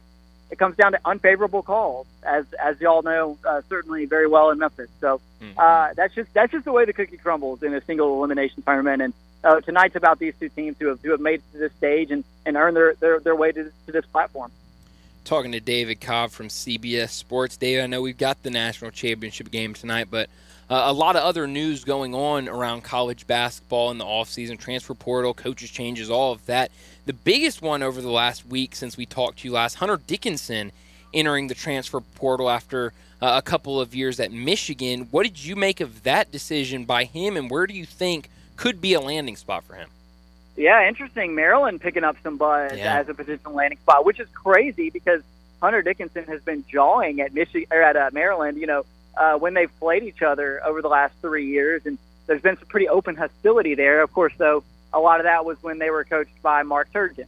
Now Kevin Willard is the head coach there, and he just hired somebody from DeMatha Catholic to be on his staff who was working with Hunter Dickinson as a high schooler. So I think there's some rightful smoke and buzz around Dickinson to Maryland, which would be huge for Maryland. And then the other name, a couple names that I saw today that I'm sure Penny will be interested in, that I'm sure Memphis will have eyes on. One, just a couple hours ago, L.J. Cryer, big-time scorer from Baylor, a guy who won a national title with Baylor. And then Tremont Marks, who Memphians know all too well because of the buzzer beater that he hit against Memphis a couple years back. And Penny has obviously shown no hesitancy in pursuing AAC transfers. So it would be kind of strange, right, if you went out and got a guy who was one of your biggest rivals over the last 3 years, but he's a good player. So wouldn't be shocked at all if Memphis tries to get in on Tremont Marks. And, David, I'm sorry, that's life in the big city. Penny last year went and got the AAC Player of the Year and made him just about that again. And at Temple, he could pluck away some of their primary players. Everybody right now in college basketball, Brian and I kind of kid about when you see the list of teams interested. I mean, it's like 20 teams. Everybody's interested in the same players. Next week is really critical mass on transfer, isn't it? Well, it is. And then there's a whole nother wave of things that have to happen. In early May, you have the deadline for guys to enter their name in the NBA draft, and then it's not long after that they've got to make a decision on whether they're staying in the draft. And there will be players in the portal who do not commit until they see what some of those guys who are on the fence about the draft end up doing. Because let's just say, for instance, that let's go with Jordan Hawkins tonight, who's playing for UConn. Well, UConn may have eyes on Trayvon Mark, hypothetically, but Mark isn't going to come unless he knows that Hawkins is going to the draft, right? Because those are his minutes, those are his shots. That's hypothetical, but there's all these little puzzle pieces out there that still have to fall. It's just this giant game of roster Tetris in college basketball right now. And yes, so once tonight wraps up, I think you'll kind of start to see even another wave, but the names are starting to accumulate. Even over the last 2 weeks, the average quality of the players in the portal has started to increase significantly. And so I am of the opinion that there will be plenty of quality players that a program like Memphis and a coach like Penny Hardaway can pursue to sort of fill the holes on their roster. Another name that's out there that John Rothstein just tweeted about 5 minutes ago has set up a visit to Memphis. Caleb Mills, who spent a couple years at Florida State. Before that was at Houston. What do you think about Penny getting involved in him? Do you think that's a guy, obviously ran a lot of guard at Florida State point guard. Is that a guy that you think could come in and be a good one for Penny Hardaway next year? Yeah, he's a scorer, and he's got AAC experience. He actually started at Houston. And people forget this. He was, I'm almost sure about this, the preseason AAC Player of the Year for either 1920 or 2021. Like, after his freshman season, he was regarded like in high esteem for Houston, and it didn't work out in his sophomore season. He goes to Florida State. That program struggles. So I don't know. You would need to do your homework a little bit on Caleb Mills. Obviously, something hasn't worked at his previous 2 stops, but my gosh, the guy's played for Kelvin Sampson and Leonard Hamilton. So clearly he's been taught the fundamentals of defense, and the fact that he's managed to average double figures at both of those places suggests that, yes, he is a very competent player. And I do, in fact, have him ranked right now among my top 25 transfers. David, I missed a few weeks ago, and I was saying I thought that I still think something was percolating, but we had no announcement around more upheaval in college football. And you mentioned San Diego State and their success in football and in basketball. And Jim Dutcher's done everything but announced their move from the dais in the NCAA tournament. Are you feeling anything better there than we are here about conference realignment? Because we know whenever it starts, Memphis will have some role in it. Well, yeah, it almost feels like a foregone conclusion of San Diego State to the Pac-12, but there's still a lot of I's that need to be dotted and T's to be crossed with the Pac-12 right now. I mean, we've been hearing the commissioner, George Kliavkoff, hint at the finalization of a media rights deal for months. And we still don't have any pen to paper there. So what is the status of that league moving forward? Honestly, if you're San Diego State, you need to be 100% sure that league is on good footing before you make a jump. And you would think that the Pac-12 ends up being a more lucrative destination than the Mountain West per se, but what if Twitch is the only streaming platform that'll take the Pac-12 media rights, right? I mean, what kind of condition is that league in long term? So I don't know. You're San Diego State. You got to make sure that Kliavkoff actually has the stomach to finalize something worthwhile before you commit your soul to that conference. But assuming everything pans out there, I would expect San Diego State to be a part of that league in the future. And in the media rights world, we know that's choppy seas right now. Brian has the story, and we're going to talk about it later with big news today on Bally's and their impending bankruptcy now more official. And Brian, just real quickly, how much that the Cleveland Guardians could be out of? $52 million. That's real money. It's real money. Yeah, there's a little bit of a bubble right now, so to speak, with cable and everyone going to streaming and whatnot. It's really going to impact the professional sports league more than anything. And all the college leagues are pretty much in good shape. I mean, the ACC's deal is not great, but they're still getting millions upon millions until the 2030s. Uh-huh. Of course, somebody could try to negotiate their way out of that. The college leagues, except for the Pac-12, are all in decent position as of right now, but we still got to see what the Pac-12 deal is going to be, because to this point it's all been smoke, and until they've got something formalized and finalized, that league to me looks like it's in limbo. Do you feel like, David, the denizens, the poobahs of college basketball, any reluctance if UConn wins tonight that they got to let them in the club? They've earned it. Oh, in my mind, as somebody who was born in the early 90s, I've never known UConn as anything else other than a power. Yeah. Great point. They won their first title under Jim Calhoun in the 90s, and they've not stopped since. I mean, this will be 5 in 25 years if they get it done tonight. That's insane. No, in my mind, UConn is already there. The fact that they've done it now, this would be the third coach in that span to lead them to a title. That, to me, suggests there's real staying power. You see other programs lose a storied coach, and things are never the same again. Not the case at UConn. So that to me is the reality to me is that they're already there, win or lose tonight.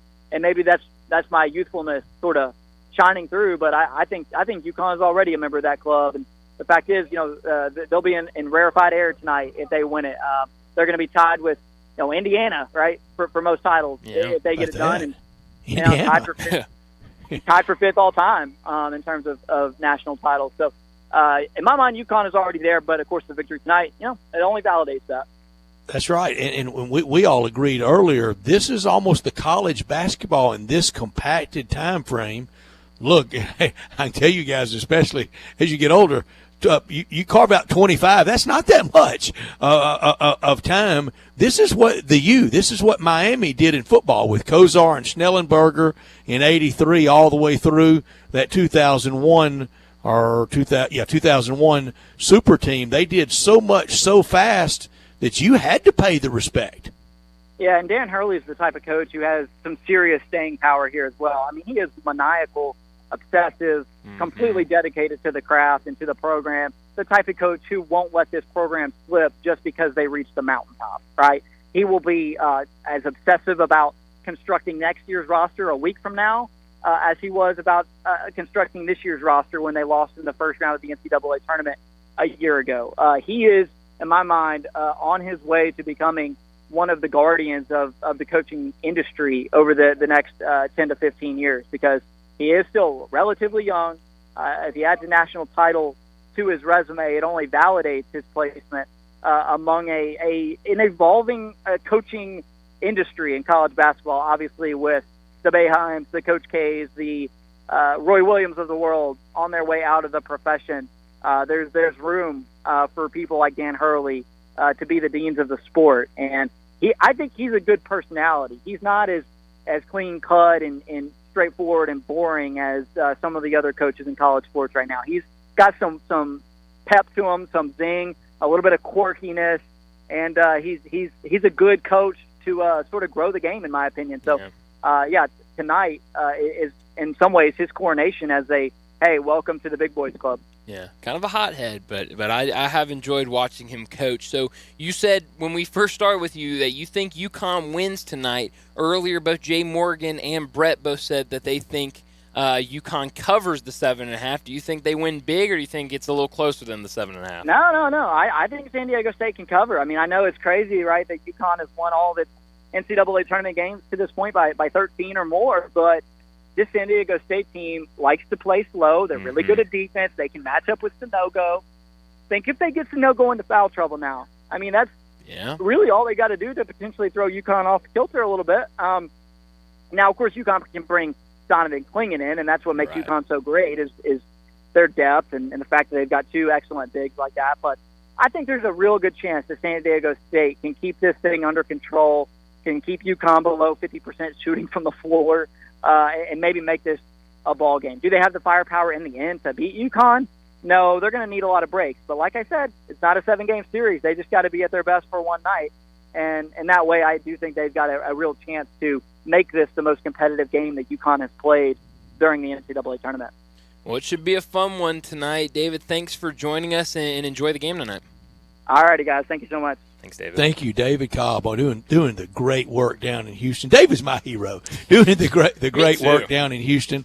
And think about it, guys. This week, for so many people getting to attend, and I know everybody can't, but think of the people that are getting, whether it was Saturday afternoon or tonight at the Final Four at any point this week, at Augusta National. Just think of the bucket list getting checked off for people. And I know I'm almost a broken record about how I think I say it about 50 out of 52 weeks a year. This is one of my favorite weeks of the year. But this is tonight stakes, and then it builds all week at Augusta National. Baseball getting started. I had a friend of mine yesterday with his wife and son. They were at Fenway Park in Boston, and he's going to the Masters Friday and Saturday. And I said, do you realize this week you will have it worshipped in two of the cathedrals of sports in our country? Sunday at Fenway and Friday and Saturday at Augusta National. That's unbelievable. Doesn't get any better than that. Brett Northworthy here for FanDuel. Golf's first major is a tradition unlike any other. Now you can bet on who you think will win this week at Augusta on FanDuel. Right now, all customers can get bonus bets back if your Augusta winner doesn't win but finishes in the top 10. I like Rory McIlroy to complete the career slam this week, but I also like Adam Scott to play well. This is the 10th anniversary of him winning in 2013. He's right there in world golf rankings around the high 30s, early 40s. And also yesterday's winner, Canadian Corey Connors, to join Mike Weir as Canadian winners at Augusta National. There's no better time to get in on the action, no better place to do it than at FanDuel. The app is easy to use, so many different betting options, and when you win, you'll get paid instantly. So drive down Magnolia Lane and take a swing at betting the first major. Visit FanDuel.com and be sure and put in promo code SPORTS56 and get bonus bets back if your Augusta winner doesn't win but just finishes in the top 10. That's FanDuel.com /promo code SPORTS56. Must be 21 or older and present in Tennessee. Refund issued as non-withdrawable bonus bets that expire 7 days after receipt. Max bonus $25 unless otherwise specified. Restrictions do apply. See full terms at FanDuel.com /sportsbook. Gambling problem, call the Tennessee Red Line at 1-800-889-9789. Let's get to a break. When we come back, we'll stick with college basketball as our official bracketologist, Shelby Mass from BracketWag.com, joins us for the final time this year. That's next on Sports Time. You already know you can listen to Sports 56 anywhere with the Sports 56 app or at sports56whbq.com. But you can also watch us daily with live video of all of our shows on Twitter, Facebook, YouTube, and Twitch. For over 8 decades, America's farmers have counted on the Little Red Tractor from Case IH, the Farmall, to help them make short work of their demanding chores. Well, Mid-South Ag can show you they aren't just for farms anymore. With horsepower ranging from 30 to 105, plus an army of attachments, they can tackle every chore on your to-do list, from hauling and mowing to loading and towing and then some. Stop by Mid-South Ag Equipment or call 662-890-3141 to find a Case IH Farmall that's right for you. Add a little excitement to your sports watching experience by betting on all the action on FanDuel Sportsbook. There's a reason why FanDuel is America's #1 sportsbook. Their app is simple to use. They've got great odds on all different betting markets, unique, fun bet types like same-game parlay, and exclusive always-on promotions such as enhanced odds boost on the biggest events to let you get more action out of every game day. And if you win, they even get you your winnings safely in as little as 24 hours. If you've never tried FanDuel Sportsbook, what are you waiting for? Go to FanDuel.com, Sports56 promo code to get in on the action, all on an app that's safe, secure, and super easy to use. Just go to FanDuel.com, Sports56 to join now or sign into your FanDuel Sportsbook account. Must be 21 or older and present in Tennessee. First online real money wager only. $10 deposit required. Refund issued as non-withdrawable bonus bets that expire in 14 days. Restrictions apply. See full terms at FanDuel.com /sportsbook. Gambling problem? Call the Tennessee Red Line at 1-800-889-9789. Homer Skelton Hyundai Genesis in Olive Branch has an offer you can't refuse. They will pay you to do business with them if you want luxury. And I'm talking the Genesis G70 car. If you would love to have that kind of new technology, they will give you a $1,000 rebate when you finance with Genesis Motor Finance. In other words, they'll pay you $1,000 to do business with them, and you get brand new luxury. You can't beat it. That's Homer Skelton Hyundai Genesis, right at the corner of Craft Road and Highway 78 in Olive Branch. Homer Skelton Hyundai Genesis in Olive Branch, where customer retention is amazing. There's a reason. They take care of you with a team that's been together for a long time. Whether it's finance or whether it's service, you can't beat them. Homer Skelton Hyundai Genesis. I've always gotten tons of UTIs. Cranberry products never worked for me, and I was desperate for a way to be proactive. I'm Jenna Ryan, CEO and founder of Eucora. We've worked with doctors to develop effective urinary tract health products. Eucora is helping over 100,000 women stay healthy. Ready to join them? Get 30% off at eucora.com/radio. That's UQORA.com/radio. These statements have not been evaluated by the Food and Drug Administration. This product is not intended to diagnose, treat, cure, or prevent any disease. Hi, golfing friends. The 64th year anniversary membership special at Meadowbrook Country Club in West Memphis is here. For only $89 a year with a $10 per year admin fee plus tax, get a 2-year anniversary membership at Meadowbrook and enjoy unlimited golf from Tuesday through Sunday. You must call Meadowbrook Country Club today before this special offer is over. Get your $89 membership today. Just go to golfwestmemphisar.com or call 870-394-4186.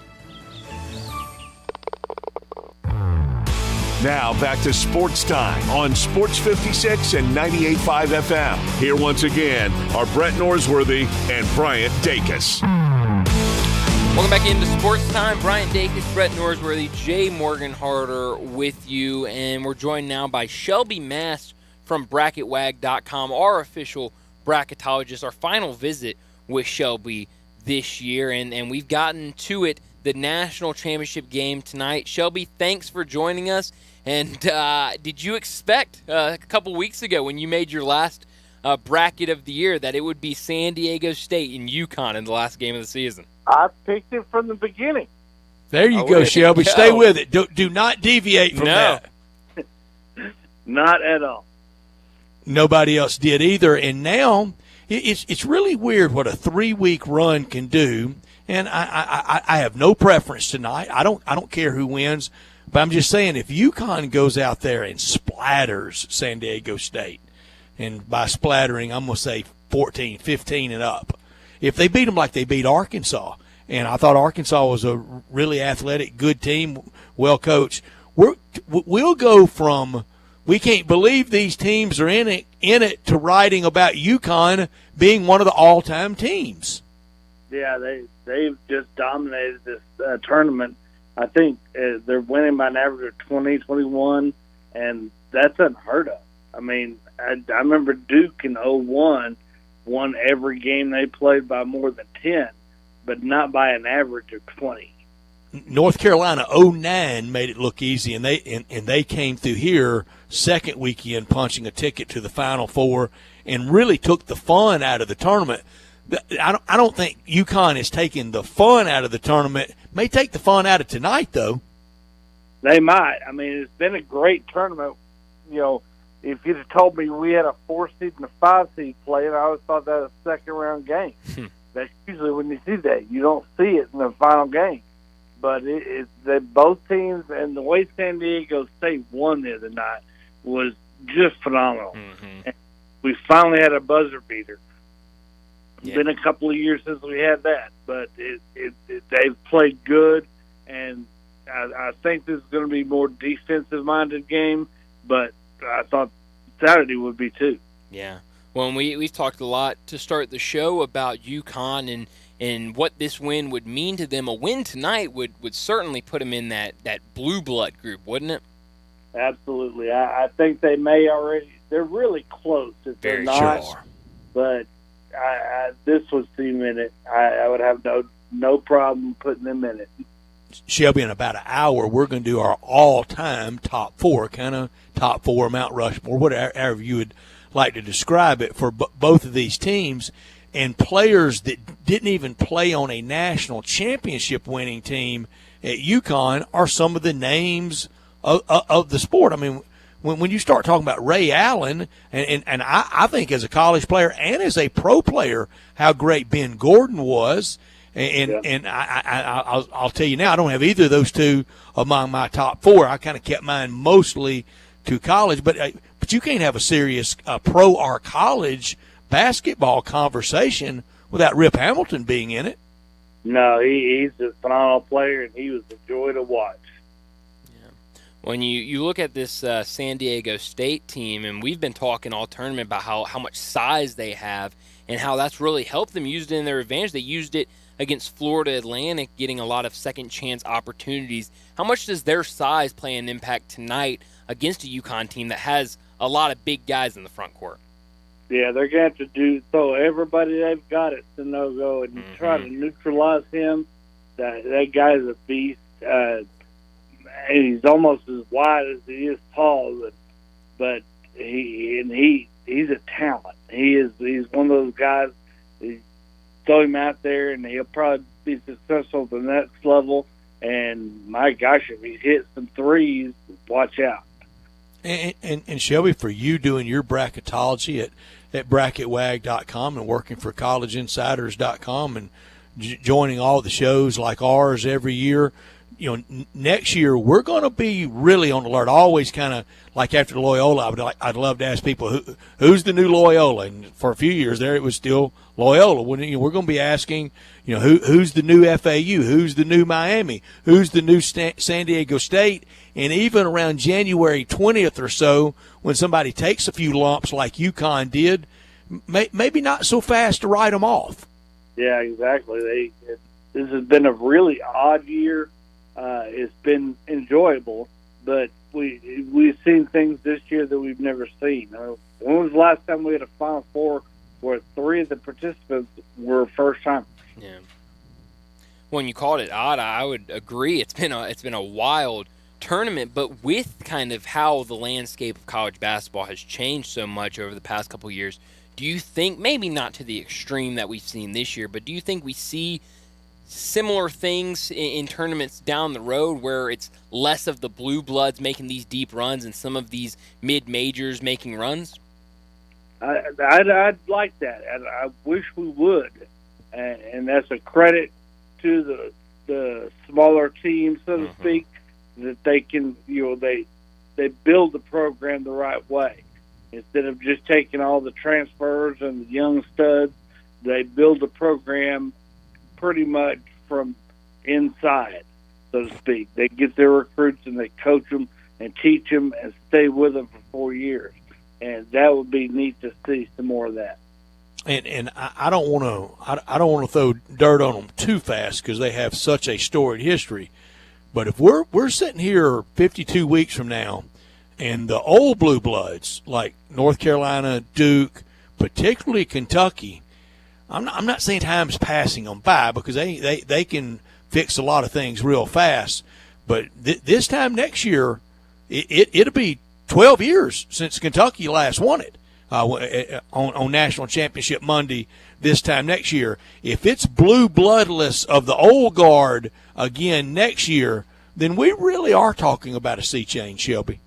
Yeah, I think so. One more year probably going to start the trend, and that's when you'll see these smaller, good schools pop up. You'll be somebody from the Big Ten that we don't normally see, or a Big 12, or somebody like that who can put their program together how they want, and they're not a name that we're used to seeing on Championship Monday or even the Final Four, and I think that would be good for it. Brian, I think it bodes well for the Tigers because we know potentially how close this year really was. We know that was a good team. Yeah, and Shelby, I grade a lot of the Memphis Tigers this year, yes, on the wins, but also there wasn't a single loss, not one loss this year where you thought, oh, boy, that effort was terrible. Are you sure they're practicing? I mean, what's going on out there? There wasn't one single loss all year where we came here and going, it's clueless out there. They have a clue. They're improving, and it could be them with the new cast of characters this time next year. It could be, or we're gonna. I think Florida Atlantic is probably going to be pretty good next year, and they're going to be in you guys' conference. We need them to be. Yeah. We need North Texas to be good in your neighborhood. Yep. And what about if UConn had been there in years? Well, UConn and Houston in that conference, this would have been a banner year for them. Yeah. Sure would have. I was just going to ask you about that Florida Atlantic team coming into the American. I know there's been a lot of talk of a lot of these guys being young. They could hit the transfer portal if they wanted to. But with what you've seen this year from Dusty May, I mean, he seems to be a really good coach on the rise, maybe go out and get a job next year or the year after at a bigger program. But what do you think he can build down there at Florida Atlantic? I think he can build a Gonzaga-type program. Wow. You have one on the West Coast, one on the East Coast.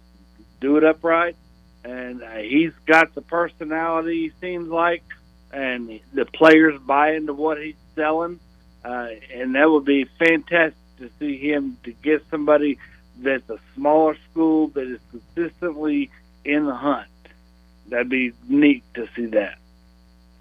So before we let you go, your pick tonight, do you think UConn wins it tonight? That's a smart money pick, and I think I'll go with the money this time. I pick them by about 12. Oh, wow. Shelby, by 12, that'll get there with Vegas. When will be the way too early first release? Good question. You kind of want rosters to get settled in first, don't you? Yeah, I do, because it's so different now. You got till May. It'll probably be during the summertime. I can't wait to that first summertime when I'm scrolling through Twitter and I see it, and then I go to your site and see it all laid out there so very efficiently, so very readable. And Shelby, all year long, we have just had a blast with you. We're glad you're feeling better, and we're glad you're able to join us. And I bet we have to check in with you at least a time or two during the summer, and maybe into the basketball season starting next fall. But around the end of the Super Bowl, you know who's going to be calling. And yes, we count you as a friend, Shelby. Thank you. Thank you very much. I appreciate the support. Thanks, Shelby. You got it. Shelby Mass with us every week from Super Bowl on through one shining moment. He's been with us this year, and we've loved it. All right, Jay Morgan, you missed it last week, and Bryant and I did it. We just, for the sakes of making it simple, let's just say I'm right on my all-time top 20 in college basketball, and I started it. I start judging it from 72 on. That was kind of a real enough integration. Also, freshman eligibility.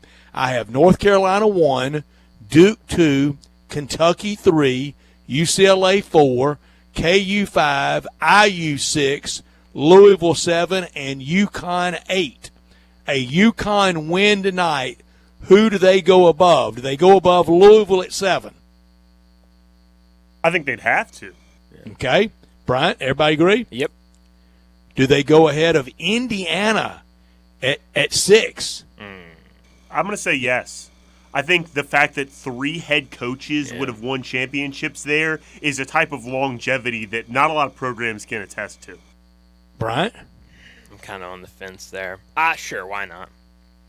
I'm there. I mean, 5 beats 3. That's right. And I know it was Bob Knight, and I know all that. All right, then for Kansas in that time frame, never mind Fog Allen and Dr. Naismith and the Peach Basket, but just in my time frame from 72 on, they won it with Larry Brown in 88, they won it with Self in 08, and they won it with Self last year.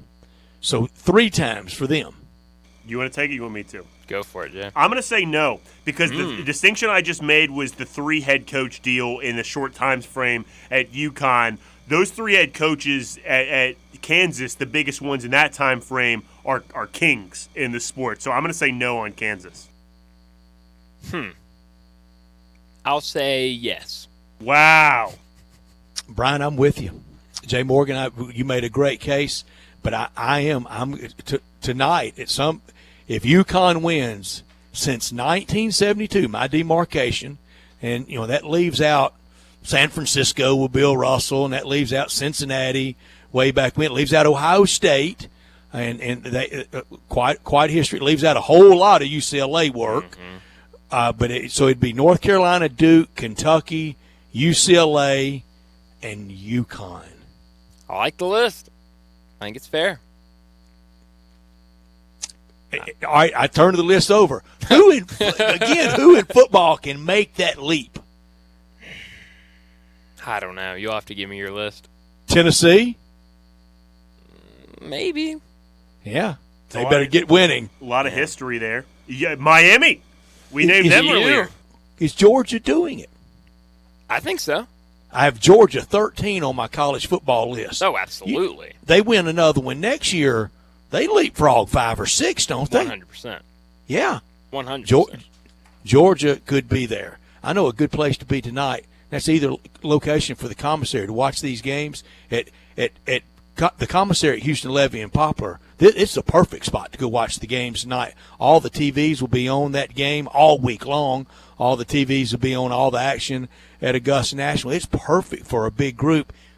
Are there 5 UConn fans in town? I would love to hear from you. How about San Diego State fans? Rise up tonight. Are they out there? Whoever's out there wants to enjoy the night and enjoy that Memphis-style barbecue. Done the Memphis-style way, the slow-cooked way. If you're craving an easier way to order it, text commissary to 33733. And for this weekend, for Easter, for all the holiday festivities all week long, get those hams. Call the commissary right now.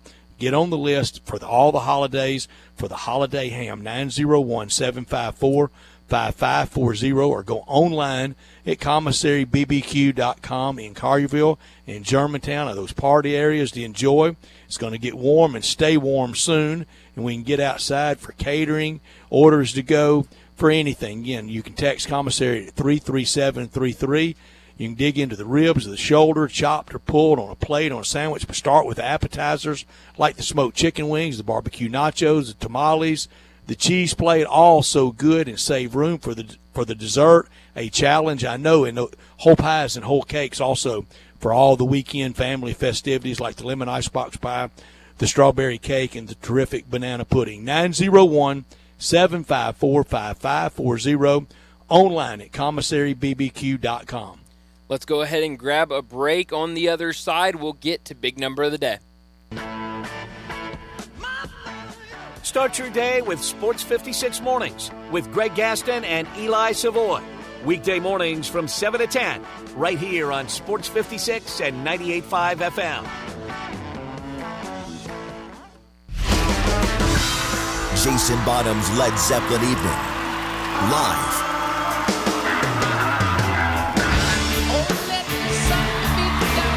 An unforgettable evening of Led Zeppelin's greatest hits and deepest cuts. May 18th at Graceland Live. Tickets on sale Wednesday, 10 a.m. at GracelandLive.com. Jason Bottom's Led Zeppelin Evening.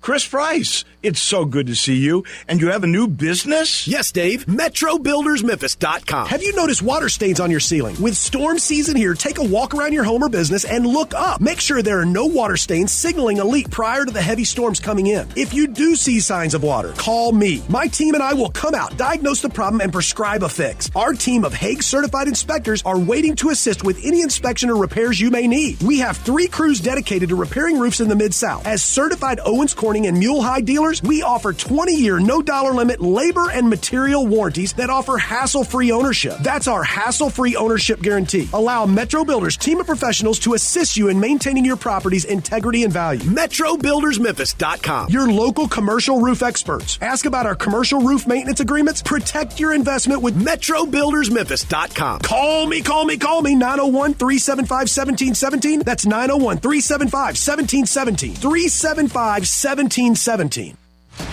The Showboats are back in Memphis. We can't wait to have you for the USFL. Let's go. Ticket prices start at just $10 for their long-awaited homecoming season. April 15th starts a new era of pro football at the Liberty Bowl when the Showboats seek to reclaim their USFL legacy. Bring the whole family and don't miss the Showboats' historic return. It's a touchdown! Buy your tickets today at theusfl.com. There's an institution in East Memphis that I love talking about. It's the Spirit Shop at 4848 Poplar Avenue, right down the street from Clark Tower, and it looks like a log cabin. It's been around Memphis since 1969 with a family-owned, friendly, knowledgeable sales staff that is just a wonderful place to go. I love going in and talking wine or bourbons, and they've got such great selection. So if you've not visited the Spirit Shop in a while, it's been remodeled. You'll love what you see when you need spirits. Tell Eddie Wollo said hello. Everyone's getting excited about March Crazy. Don't you mean madness? No, crazy. You know the Crazy Coupe. The Crazy what? The Crazy Coupe. $71.99 Highway 64 between Appling and Kirby Whitten. Not only do they have the best chicken wings in Memphis, they got 27 crazy flavors to choose from. You can even buy their crazy sauce and seasoning. That sounds delicious, but what's crazy about the Crazy Coupe? Their prices. Right now, you can get 3 whole wings or 6 party wings, regular fry and drink for $9.99. Now that's a crazy good price. I think the wings are so good at the Crazy Coupe, they'll change the games in March to March Crazy. That's crazy enough. It just may work. The Crazy Coupe, $71.99 Highway 64 between Appling and Kirby Whitten. Family owned and operated, and coming soon, a second location opening up on Ridgeway just off Poplar. The Crazy Coupe, with 27 crazy flavors to choose from, you'd be crazy not to visit the Coupe. Now back to Sports Time on Sports 56 and 98.5 FM. Here once again are Brett Norsworthy and Bryant Dacus.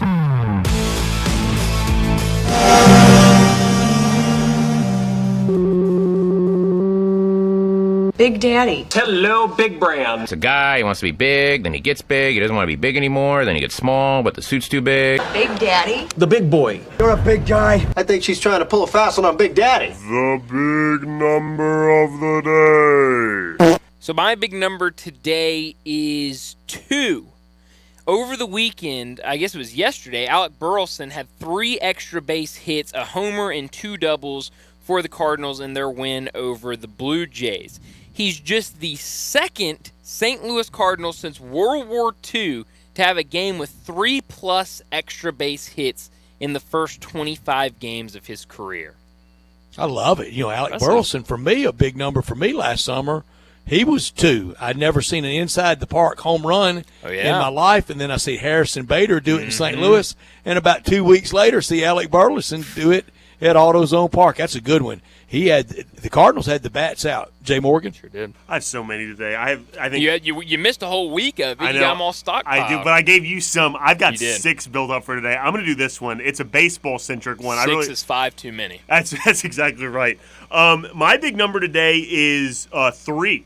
Which is not a very big number, but this is according to OptaStats. From 1901 to 2020, an MLB pitcher had never allowed 0 hits and struck out 12 batters in their first start of the season. It has now happened the last 3 seasons. Jose Barrios in 2021, Clayton Kershaw last year, Jeffrey Springs, the undefeated Tampa Bay Rays, did it yesterday. Man, he was locked in, and I got locked in on that game and going, please don't take him out. And you know of any team out there that will take a pitcher out when he's got a no-hitter going, it's Tampa Bay. They love pitching a guy 2 innings here and 3 innings there. His stuff was great. I think he would have gotten there yesterday with a no-hitter. They could not touch him. They were just waving at it. His story, I think he signed signing bonus $1,000, taking in a round that no longer exists. Right. They don't even have that round of the draft anymore. DFA 3 times. Good Lord.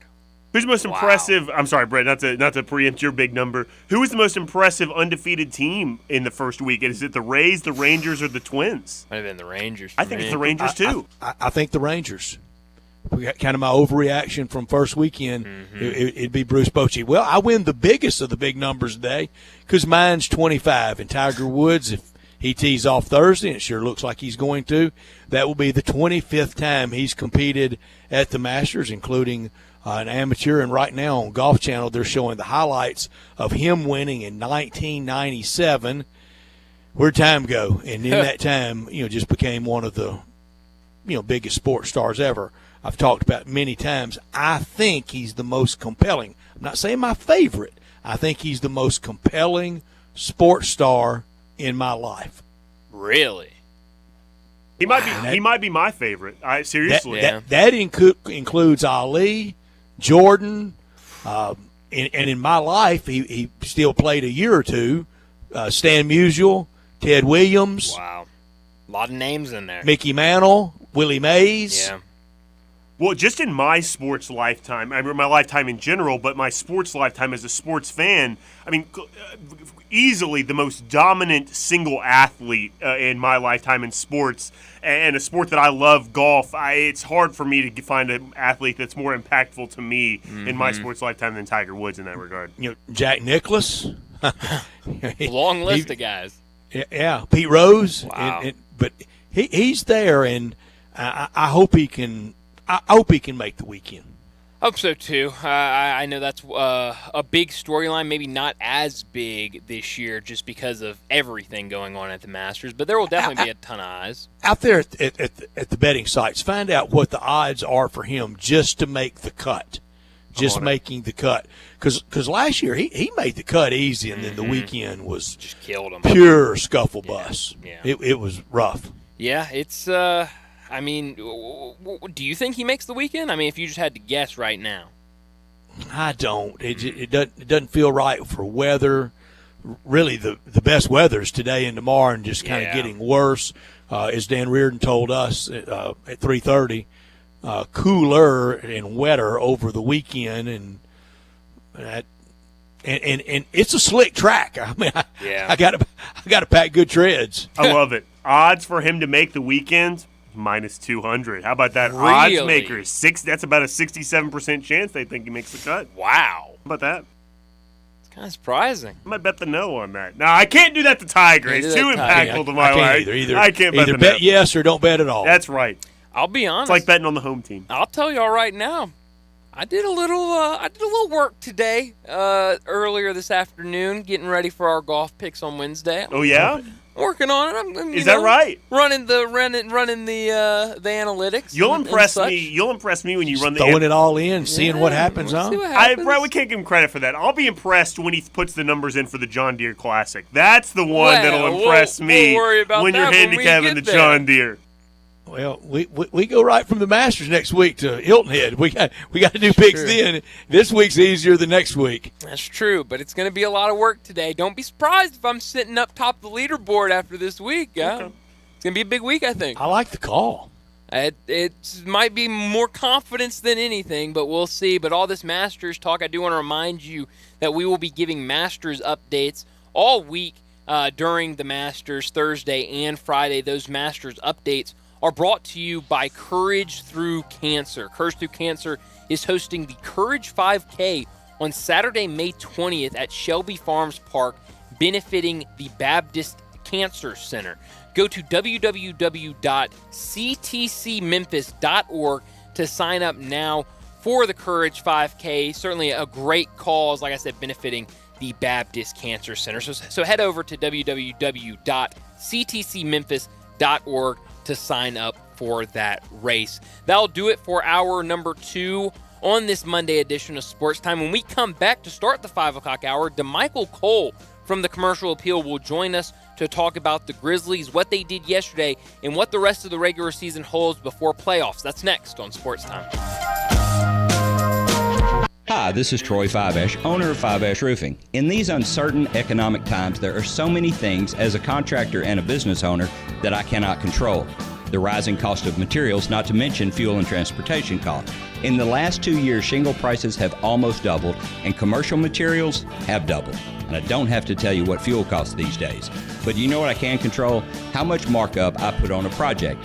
I have always prided myself in knowing I never gouge a customer. But in an effort to ensure my crews have work and my customers are being treated fairly, I have lowered my profit margin, hoping to give you a price you can live with and keeping my crews busy.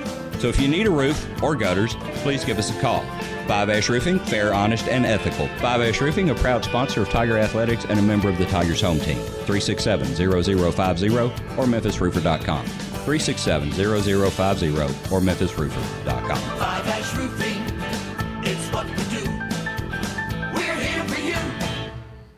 Do you have heart failure and often hear, Those stomach issues ruined your birthday. You're too tired to play catch, Grandpa. Sweetie, you haven't touched your tools since the carpal tunnel syndrome diagnosis. If these seemingly unrelated symptoms sound familiar, talk to your cardiologist and ask about transthyretin amyloid cardiomyopathy, or ATTR-CM, a rare and underdiagnosed disease that gets worse over time. Learn more at connecttoyourheart.com. That's connecttoyourheart.com. Sponsored by Pfizer.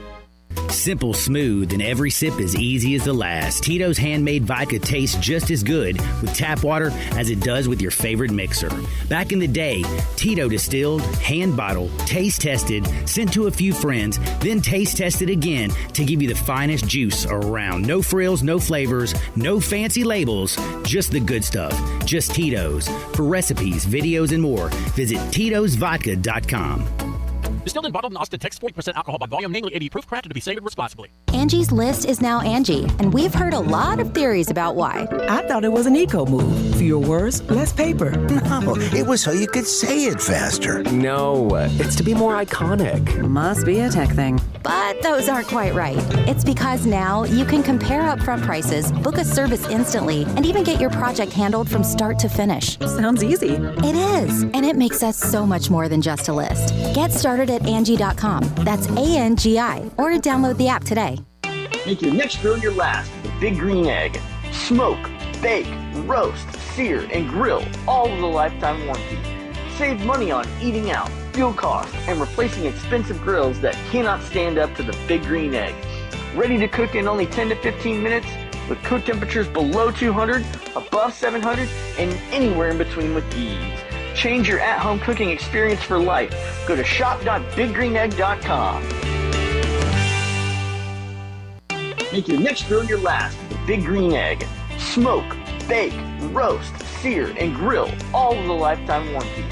Save money on eating out, fuel costs, and replacing expensive grills that cannot stand up to the Big Green Egg. Ready to cook in only 10 to 15 minutes with cook temperatures below 200, above 700, and anywhere in between with ease. Change your at-home cooking experience for life. Go to shop.biggreenegg.com.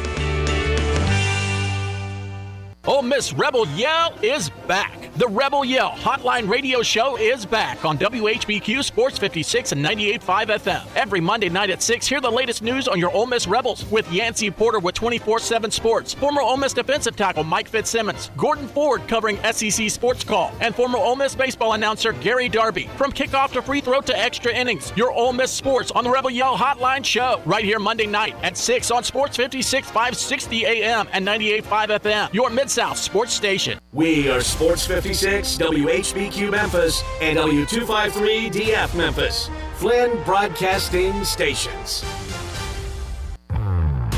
Now back to Sports Time on Sports 56 and 98.5 FM. Here once again are Brett Norsworthy and Bryant Dacus. Back in with Sports Time. Bryant Dacus, Brett Norsworthy, Jay Morgan Harder with you as we got 1 hour left on this Monday edition. And joining us now to talk about the Grizzlies after a tough loss on the road yesterday with 4 games remaining, DeMichael Cole from the Commercial Appeal joins us to talk about the Grizzlies. DeMichael, thanks for joining us. What did you think about that loss last night? Grizzlies get up big in the first half, and then second half a complete different story, and the Bulls rally to win 128-107. What did you think about that game? Man, they just completely unraveled. You know, the Grizzlies are usually pretty composed, but that third quarter and really the fourth, it was like turnover. 31-3 in points off turnover, Bulls advantage. You just don't see that against the Grizzlies a lot. But you know, I said something, and one thing that stood out to me, guys, is the Grizzlies play this frantic pace offensively, and it's great because they score in transition. They're scoring on defenses before defenses get set up, all of that good stuff. But the downside of it is the fact that sometimes, like in this past game, the Grizzlies were playing fast, and then the second half came, they were playing the same aggressive style, same speed, but it looked more like chaos. And just because they were playing so fast, it kind of just allowed the opponent, the Bulls, to get back in the game even faster. Because you got to think about it. When you're in the opposing team on the other side of that deficit, all you're thinking is, okay, if they take quick shots and miss, that's a win for you. And the Grizzlies were taking a lot of quick shots, and they were missing them. And not only were they taking quick shots and missing them, but they were turning the ball over. It was easy. It was just easy work kind of for the Bulls in that second half. DeMichael, that's a great take. It's a little bit like in the football world. Those quick shots are a little bit like 3 and outs. And in this hurry-up pace in the football world, it's killing your big guys, whether it's your big offensive lineman or your big D lineman having to get back out there. And it's why pace really matters. I know, and that's a perfect example, Brett. I mean, that's exactly what I was thinking of. It's like if the Oregon Ducks, they known for having this Chip Kelly offenses. They were having those high-powered, no-huddle offenses. But when you build up a big lead, you got to slow it down a little bit because you're playing a little bit into the other team's flavor. And I know time and score. Exactly. The Grizzlies were. I mean, it still was early, so you don't want a scoreboard watch kind of early in the third quarter, so to speak. But I think there were several examples of Desmond Bain getting downhill, missing a layup with 20 seconds on the shot clock and things like that, where the Grizzlies could have said, hey, let's get this under control. Yeah. Well, it seems like one of the biggest issues for the Grizzlies this season has been those late game situations, closing out games, and then these road games. Both have been an issue with the playoffs right around the corner. I know the Grizzlies will have home court advantage, but how much should kind of those two aspects worry us going into the playoffs? It's concerning for sure. Yeah. It's concerning. I think the thing about it is you look around the whole Western Conference, everyone is pretty much good at home, and everybody is decent to bad on the road. Mm-hmm. So it's kind of like the lay of the land right now in the Western Conference. I mean, it's so much parity to the point. I mean, I just haven't seen too many seasons like this. So I don't think it's necessarily a Grizzlies thing. It's a West thing. So you can make the same case. Hey, when all those other teams have to come out to Memphis and play at the FedEx Forum, they haven't been good at home either.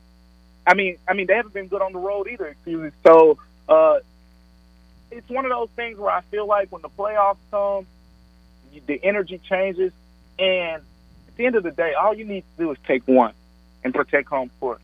I think the Grizzlies will be in position to kind of do that. But as far as the road issues go, it's not the most concerning thing to me until you play one of those teams like a Golden State, right? A team that if you lose at home, they're probably not going to lose on their floor.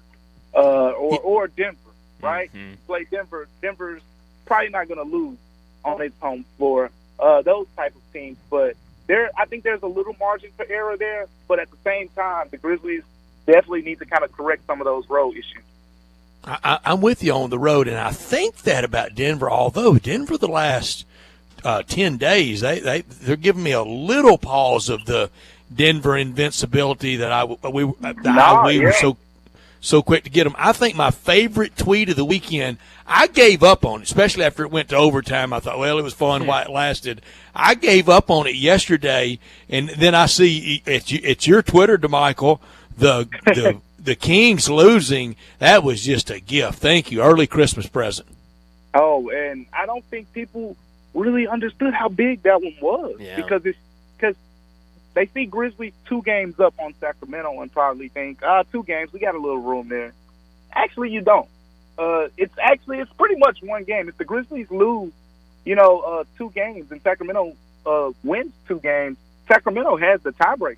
Yeah. Because of Western Conference record. So with that being the case, that would have made it a 1-game lead for the Grizzlies. And Sacramento, granted, has a much tougher schedule coming up. And, I still think the Grizzlies would have been in the driver's seat. But that win by San Antonio kind of was good from a reassurance perspective of kind of the Grizzlies will have that 2 spot. Maybe we can start to forgive Pop for wanting us to not have a franchise over trading the Hall of Famer Pau Gasol. Yeah, right. You know how Pop is about those international guys, man. He has a soft spot for them. He does. And he was mad at Memphis for a long time. DeMichael Cole's our guest. He's on the beat for the Commercial Appeal. covering all things Grizzlies. In the front office, we know how much it means for seeding, but is it a source of pride? Because it is for me. I just wonder how much it matters to them. And in a few years, it's not going to mean as much when the Grizzlies are going deeper and winning bigger things and maybe the very biggest thing. But I like the idea of being able to say 2 seed 2 years in a row. Yeah, it's different. You know, we saw in 2012, 2013, 2014 where the Grizzlies had a nice run, you know, similar in a way. But this is different because you can see the pathway to this team competing for a title, not just now, but for a long time. And right now, I think last season everything was brand new. You know, that's why they were talking openly about wanting the 2 seed and things like that. And this year, as I wrote a story, I think it was Friday or Saturday, late last week, after the Clippers game. I wrote a story basically saying that the Grizzlies care about seeding, but not in the way you think. They only care about it because they want to win all the games, and everything else will take care of itself. They're not thinking about it from the perspective of, oh, let's get the 2, let's get the 3, or anything like that. The bigger goal for them right now is to be playing their best basketball. And I think that's when you reach that level of understanding how the playoffs really work. Because as we've seen in the past, LeBron James he went on those Cleveland teams. He had a couple seasons where we just got to get in and, you know, be playing our best basketball. He had the 4 seed one year, went into Toronto and knocked off the 1 seed second round with no problem. Yeah. And then we saw last season, right, Golden State. You know, they were missing Clay for a large chunk of time. Then they were missing Curry, and they were missing Draymond. And then in the playoffs, Curry is literally coming off the bench in the first round as they're bringing him back along. And in the second round, you know, they beat the Grizzlies, and they were the healthier team. So many guys were going through injuries, and one in particular, Dylan Brooks kind of revealed to us last week he had a torn hamstring that he was playing on. Wow. So Desmond Bain with the back, Dylan Brooks hamstring, John Morant, you know, injury as well, and Steven Adams coming back from COVID. All of those things together, I mean, the Grizzlies were kind of beat up at that point, and I think what they're emphasizing right now is they don't want to be beat up going into the playoffs. When this could go hand in hand with it, might be the same exact answer, but last week we talked a lot about the decision, first game against the Clippers, to rest Tyus Jones and Desmond and Jaren Jackson Jr. for that first game against the Clippers. What have you learned? Was it kind of that, like, let's keep these guys healthy while, you know, getting into the playoffs? Was that what you kind of heard, the decision by Taylor Jenkins to rest those guys in that game? Yeah, it's kind of this thing where this year with the Grizzlies, right, there's a bigger emphasis on health. And when I say that, of course, health is always a priority and being emphasized. But there's a bigger emphasis on we want to be the healthiest team in the postseason. So when these guys get nicks and bruises, that's when we see them pop up on the injury report with soreness. So in reality, right, yes, it's a playoff game. Of course those dudes are playing. But the Grizzlies are looking at it from the perspective of, okay, let's go ahead and knock this out right now. So, you know, he won't have to play through this for 2 weeks. And then it turns into, you know, a bigger contusion or you know, something even worse. So that's kind of the mindset that the team has right now. Let's sit these guys down for a game or two games, and then we'll reevaluate after that, because again, the biggest priority is being healthy when the postseason gets here. DeMichael, I'm going to be out next Monday, so I won't get to ask. It's really more of a next week question, but I'm not going to be here, so I'm going to ask you today. Bryant can ask you this again next Monday if he'd like, but I'm going to ask it today. Compare yourself to a year ago. Are you as excited about the upcoming playoffs, and you think the Grizzlies' possibility of advancing that's really, really great, or were you more excited last year? This year or last year, where are you on the this can really be special meter? I think this year more excited, but last year's excitement was different, right? Last year was like, wow, this is new. Look at the Grizzlies up here with the big boys, right? Now it's like, hold up now, the Grizzlies, if you know, a couple things go their way, like it could be a historic season in play here. So So it's more of that from an excitement standpoint. This last year, they made it to the second round, and it was a great season. 56 wins, great season. This year, I don't know if it'll get the same, vibe if they were to bow in the second round to the Warriors again, or to the Kings, or anyone like that. So I think that's the difference. Definitely, there's more excitement this year. We've been waiting a while to kind of hear any updates about Steven Adams. Have you heard anything about when we could maybe see him back on the floor with the team? I know a lot of people kind of thinking around the start of playoffs is when we could see him back. Is that kind of what you think? Yeah. We'll get a very firm update here. I think possibly Wednesday, and that's going to be when he gets his MRI, and we'll have more clarity on how he's reacting, how he's feeling. I actually wrote a story last week where I talked to a doctor about these things, and I learned a lot just about the stem cell injection that Steven Adams got. And basically, to sum it up, the stem cell injection is kind of one of those things where it's very, very rare that there's a setback of any sort from these type of injections. So all signs are pointing to him getting a healthy run after this and ramp it up for the postseason.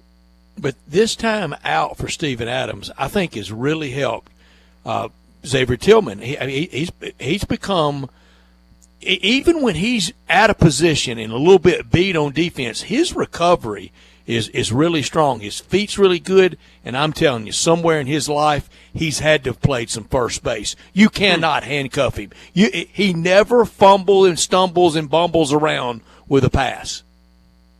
You know what, bro? I like that. A baseball player like myself, I think he definitely has some first base skills in him. But this time's been huge for him because guess what? Even when Steven Adams gets back, you're going to need him.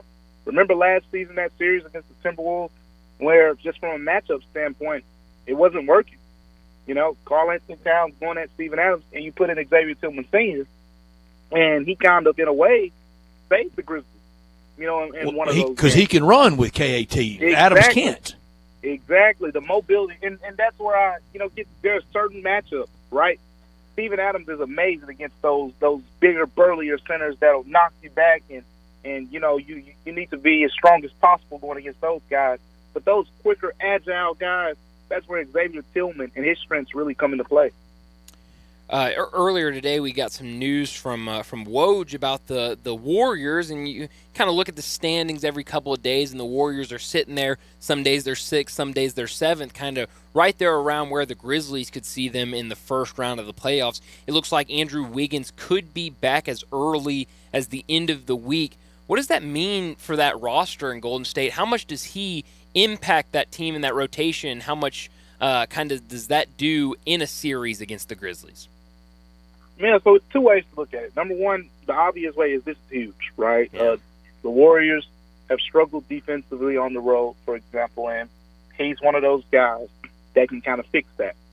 The other side of it, if you want to play, the other side of it is, well, when he was playing earlier this season, it was during those times where they were struggling, when they were having the road issues, and none of this is new.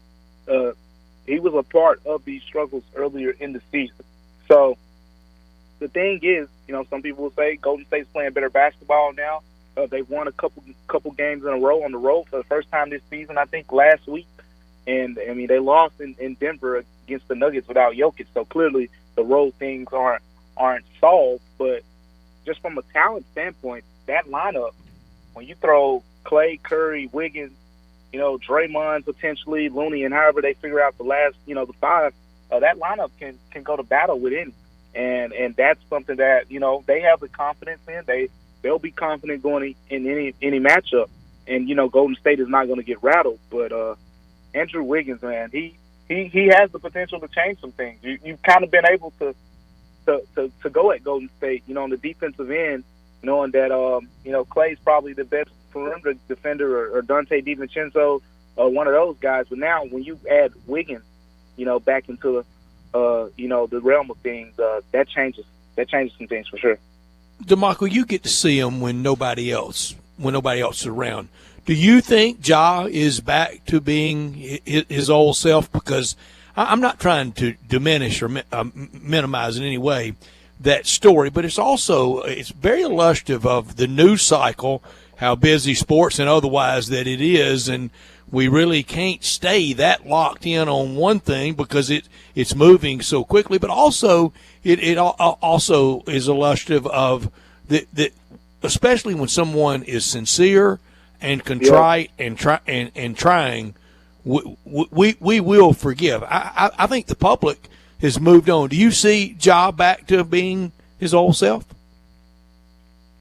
I think it's different. I don't know if his old self would be the way for me to kind of sum it up as it goes in, because there's a new reality here. Like I wrote a story earlier, and the head of the story this morning was Ja Morant says he's learning how to not be the main option. Why that may not be what the Grizzlies need. Mm-hmm. He said to us Friday. I'm gonna read the quote to you. He was talking about just some of the struggles and just the adjustments he's made since he came back. And he said, for me, it's getting used to pretty much not being the main option, just finding my spot. We got Jaren and Dez who have took over that role for us. So for me, it's just getting them the ball, and then when I get my chance, just take it. If you didn't see Ja Morant's name attached to what I just said, you would have thought that was some 3-and-D role player that said that. But it's Ja Morant. Right. So I think he's a very humble guy. I mean, he's an all-star player who basically asked to come off the bench when he came back. But to the other side of that is you got to remember who you are. Ja Morant's a two-time all-star, averaged over 26 points per game, has a 52-point game in his career. Like, that's who you are. He has to remember, Jaren and Dez have been playing better, and he's had to talk with Taylor Jenkins about, meshing his games with those guys' games and all of that.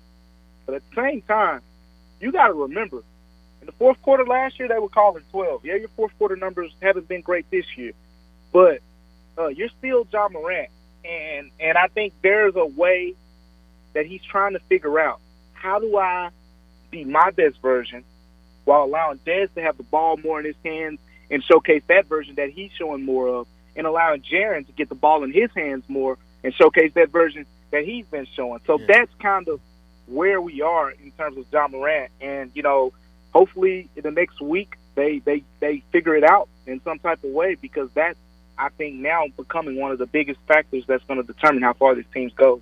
Absolutely.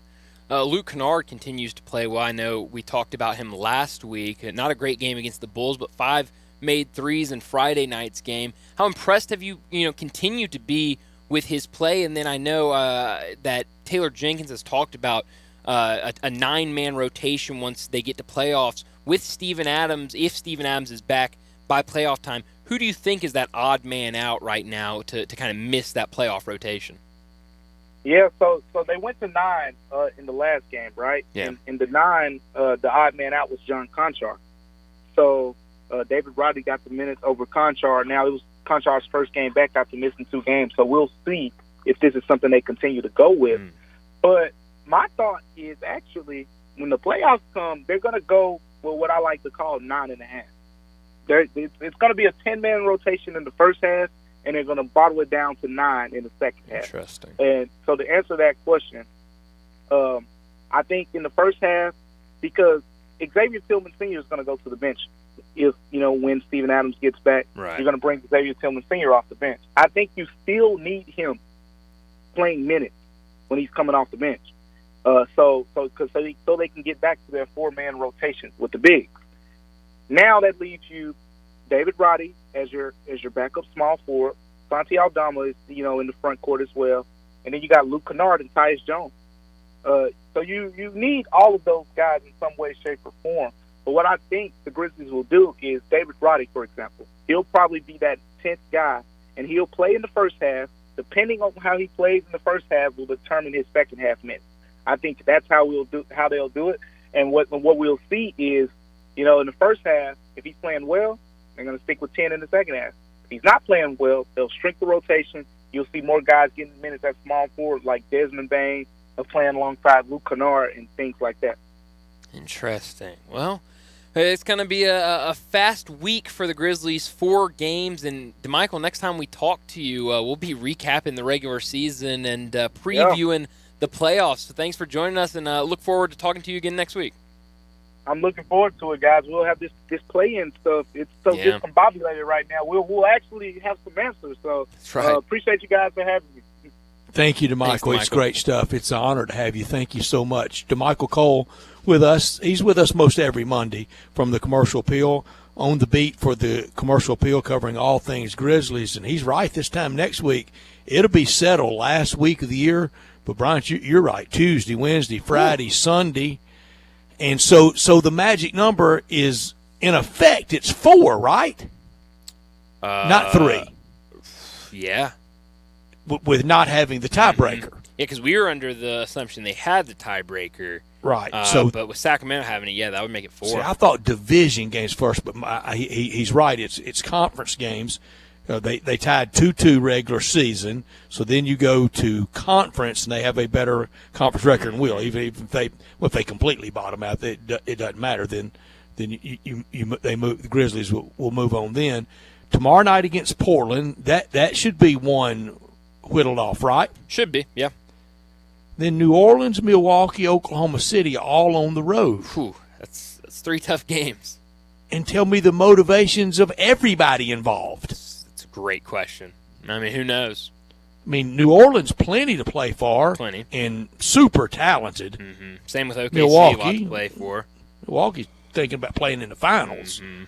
And Oklahoma City, if they're out of it, is that a G League lineup? Well, it's the same criticism that a lot of people have of the Clippers, is that they need time to play together. I guess it's all a moot point now because of injuries, but they needed time to play together to gear up to win in the playoffs. You can't just flip that switch on. And with the return of Steven Adams, that might be the thing to play for, is we've got to gear up, get back to playing together. Get some run. And yeah, exactly right. Yeah, sure could. I love what the play-in tournaments provided, but it's still the last week of the year, like in all sports. I mean, NFL and Major League Baseball for sure. You can still see some different motivations out there. Tonight, get motivated by this. Brett Norsworthy here for FanDuel in the final game of the college basketball season of the NCAA tournament. It's here. It's tonight, and there's no better place to get in on all the fun and all the action than at FanDuel, America's #1 sports book, because right now FanDuel giving new customers a no-sweat first bet up to $1,000. That's up to $1,000 back in bonus bets if your first bet doesn't win. Just go to FanDuel.com and insert promo code SPORTS56.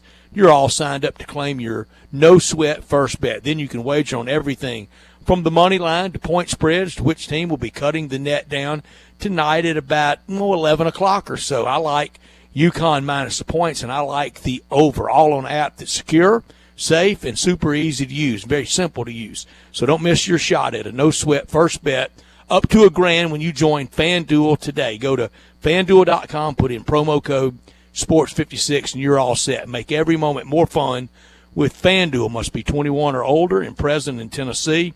First online real money wager only, $10 deposit required.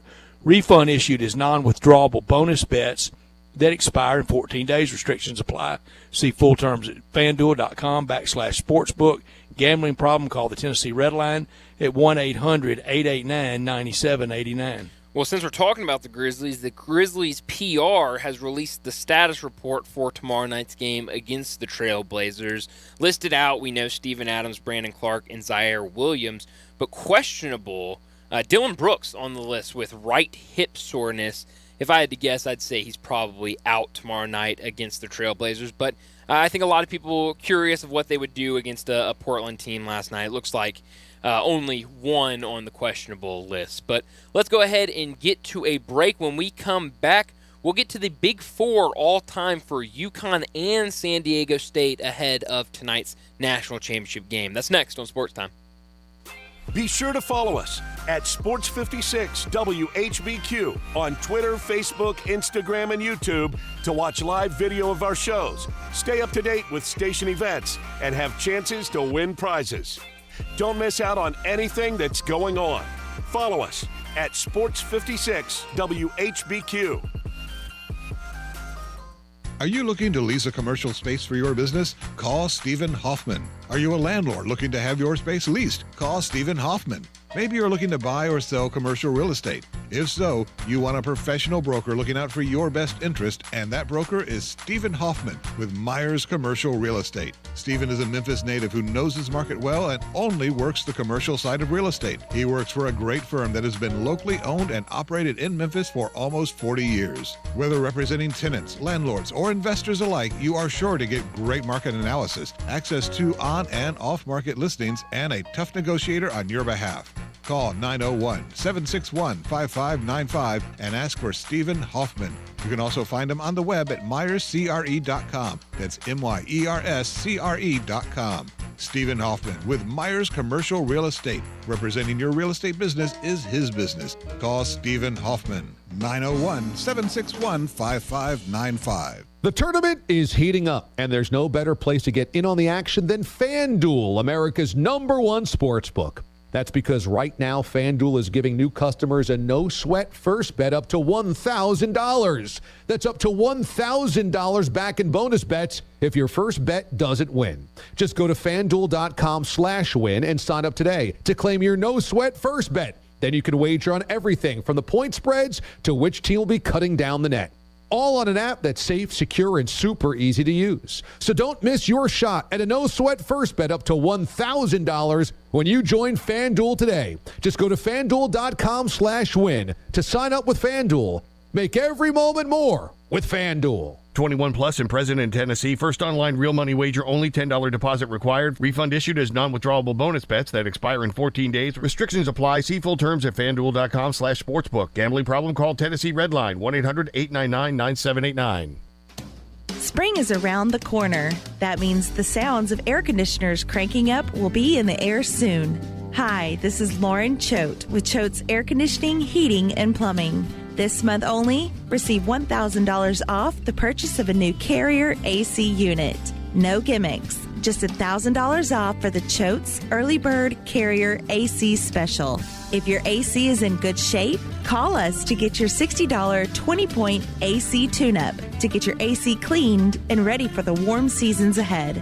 Choate's is here for all your cooling, heating, plumbing, air duct cleaning, and commercial needs. Call us today at 347-8086 to take advantage of these early bird specials. Or to schedule online, visit ChoatesHVAC.com. So turn to the experts with Choates. And remember, let our family serve your family. I'm with John Burgos from the world-famous Rendezvous in the Alley since 1948. Brett, we have catered parties all over this country and all over the world, from Singapore, Australia to Central Park in New York. But many people don't realize how much we do locally. For holiday events, office parties, tailgating, birthday parties, you can't do better than the Rendezvous. For example, you can get a cheese and sausage tray for 15 to 300 people for $3.75 a person. You can even build your own nacho bar for $10.50 per person. All you need is a minimum of 15 people. In many cases, we can arrange delivery and full-service catering. We've even made it easy to get to-go items. You can just park at our front door in the alley, put on your flashes, and we'll get you going ASAP. For all your catering items and prices, go to hogsfly.com, click on menu, and drop down to catering. Thank you, John. The Rendezvous, Mr. Charlie Burgos' Rendezvous in the Alley since 1948 and celebrating its 75th year.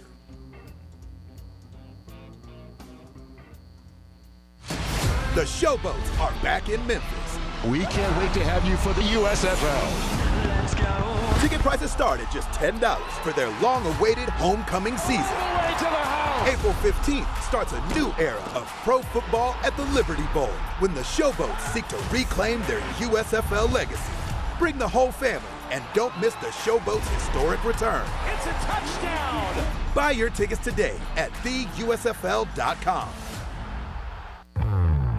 Now back to Sports Time on Sports 56 and 98.5 FM. Here once again are Brett Norsworthy and Bryant Dacus.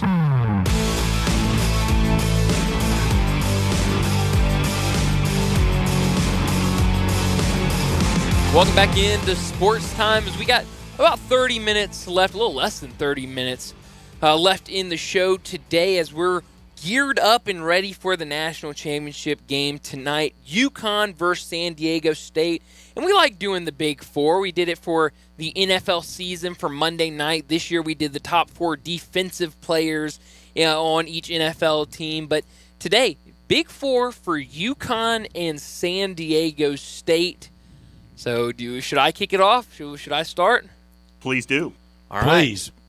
I'm not that brave. I will start with UConn, and Brett, you know how I go about it. I usually go guys that I've seen play. I don't like to really go super old school guys. But you've seen most of their history. I have. That's right, and I like my group. Maybe I got a little carried away with my list. I mean, we're not talking UCLA and Bill Walton here. That's very true. Or Lou Alcindor. But especially for my fourth pick, maybe I got a little carried away with some of the teams that I loved watching. So no Tate George? Nope. No Donyell Marshall? Nope. I love my list. I consider Donyell Marshall. Number 4, Ryan Boatwright. Loved Ryan Boatwright. Great player. That backcourt, unbelievable. That might be a case like at the track where you get 1 and 1A. You get Napier and Boatwright. Oh, I love that backcourt. Can you really say one without the other one? And we saw it here that year at the inaugural AAC tournament. Boatwright, Napier, Boatwright. That's where it started. Oh, yeah. I love Boatwright. He's a great player. Number 3, Rudy Gay. Number 2, Shabazz Napier. And then number 1, Kimba. Love Kimba. So you did go Boatwright. I can't argue with any of it. Rudy Gay came up, heartbreakingly short against George Mason and Jim Larinaga in 2006. But just phenomenal college player. Oh, yeah.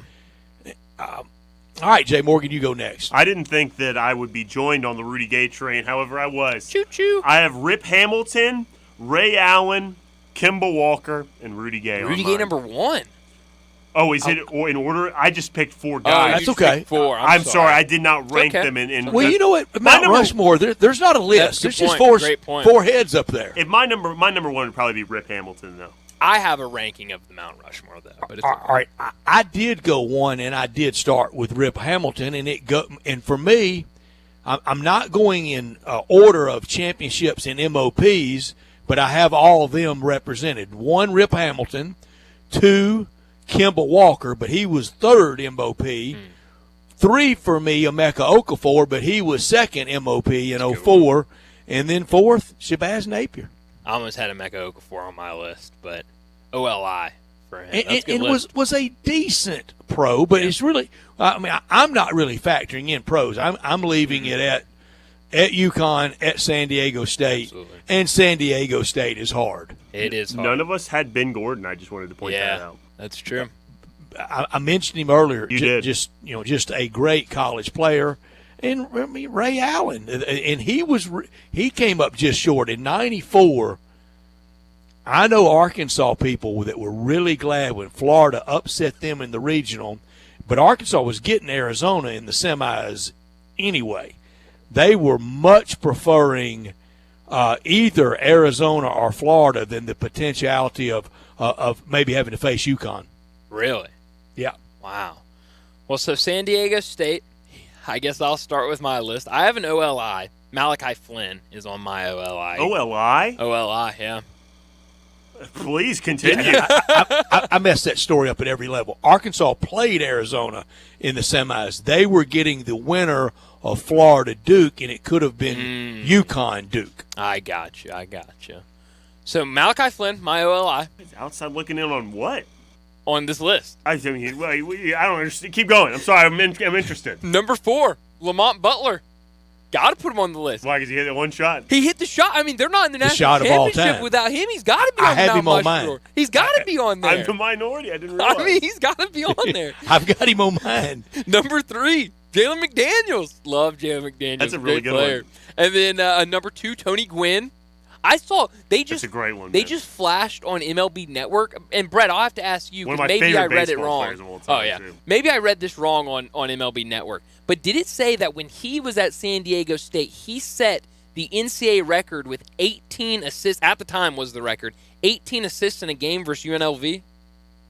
I didn't know that, but his senior year is one I have on my list. I'm pretty sure when he was a senior, Michael Cage from West Memphis, part of that great Michael Cage, Keith Lee team that went – well, Keith Lee went 60-0. Michael Cage went 30-0 because he was a year older than Keith Lee. They were together. You just throw it to Michael Cage, and you're in real good shape. And I've been wanting to tell this story since we've talked a lot about Tony Gwynn. Tony Gwynn's had a good last week and just was one of the nice people of the sport and gone way, way too soon. I love seeing his son really enjoying the celebration Saturday. And I'm going to go to Baseball Ref and get this exactly right. But we go to St. Louis one weekend. We were there for Friday night, Saturday night, Sunday afternoon games. I think in 1990. This will be easy for me to find at Baseball Ref. And I may be exaggerating a little bit, but it felt like when we got there on Friday night and you see his batting average popped up there, it was like 293. Yeah. When we left on Sunday, it was like 308. He hit, and the outs were screamers. I mean, he hit everything on the nose, and didn't park anything. It was all gappers, and he wasn't that fast. And as he got to be an older player, got pretty heavy, but he could just hit everything. Mm-hmm. Okay, for me, number 1, Kawhi Leonard. Number 2, Michael Cage from West Memphis, that I saw from 7th grade basketball through his senior year at West Memphis. I bet you I saw play at least 10 or 11 times. And the formidable duo with Keith Lee, legendary in this area. Number 3, Tony Gwynn. Number 4, hit the shot of all time for the Aztecs, Lamont Butler. Love it. I didn't realize that would be in the minority and not including Lamont Butler. And Jay, you just sent me the answer. The 18 assists was the San Diego State record. School record in that that's regard. Still unbelievable. Still unbelievable. Sure is. Especially with how good an athlete he was in baseball as well. We were talking about Tiger Woods and players that were prominent in my childhood in terms of being idols for me. Tony Gwynn was easily my favorite baseball player when I was a young kid. Unbelievable guy. My number 1, Kawhi Leonard, obviously. 2, I'm going to also have Jalen McDaniels. My 3 is Malachi Flynn. Wow. I have a hard time going somebody above that. I love what Malachi Flynn's doing in the NBA, too. He's a really good player. He killed the Grizzlies. That was who Jaren Jackson got the matchup of guarding when they were playing in Toronto, and Malachi Flynn just blew past him a few times. I mean, Malachi Flynn, a really good player off the bench for them. And my number 4, this is tough. I didn't even consider Tony Gwynn. And my 4 is Jamal Franklin. That's a good one. Former Grizzly. Former Grizzly. But I kind of want to put Tony Gwynn in there now. I mean, talk about him passing. We can add 5. We got plenty of rock out there. Well, think about how Tony Gwynn played basketball just by his stats. Bryant just mentioned 18 assists, and he's a guy that put the bat on the ball more than any player I can even think of in the history of baseball. The guy just does the dirty work. Passing the ball, puts the bat on the baseball. 2 lost starts. I'm telling you what, I love Tony Gwynn. Really just so solid. And in those years of his years at San Diego State, and I know for Michael Cage, there was a Memphian, Smokey Gaines was the coach, and that's how he had the connection back here to get Michael Cage. And I think he had a friendship back to childhood with former Mayor Willie Harrington. And Smokey Gaines at one time was the number 1 assistant, I think, to Dick Vitale at Detroit. But Razorback fans and Tiger fans all dreamed of, could have Cage and Lee. Well, the Tigers had half. Arkansas got neither. Right. And so many people, wanted both. It just phenomenal to go watch the West Memphis Blue Devils in that stretch. And our friend Billy Woods wrote a great book about it and properly titled 60-0. Really? Wow. I mean, you're right. I mean, it's that the San Diego State list was hard, but I think we all had pretty good lists for it. All had Kawhi number 1. But all right, let's put in some early entries for MOP tonight. Who's the leader in the clubhouse? I think Sanogo and Hawkins probably. What about Klingon? Well, I mean, we talked to David Cobb, and David Cobb said if Sanogo gets into foul trouble early, if Klingon comes in and gets the job done, they'd certainly be in the conversation. And then for San Diego State, if Loyola's the most anonymous winner, this for a San Diego State player to be MOP, it really would be digging through past MOPs to find maybe a nondescript. But Hancock won it for Louisville, and that's pretty anonymous. I wouldn't even know where to even start for a San Diego State. You guys said the Hawkins kid from Connecticut. Yeah. That's a good one. That's why I think it's him or Sonogo probably. Now we're just assuming that Connecticut wins in that regard. Anderson Hunt for 90 Vegas. That's one because everybody wants to go. Maybe Larry Johnson or Stacey Anthony, but San Diego State wins it. It'll be one that'll be tough to remember in a few years. Yeah, it sure will be. But I just want a competitive game. I mean, y'all both have UConn winning big. I kind of almost want to bet the San Diego State to cover just to will a close game. You mentioned this kind of goes back to your Big Four and who would be MOP. I just did a quick glance of mock drafts and player rankings. San Diego State doesn't have any players graded to be pros.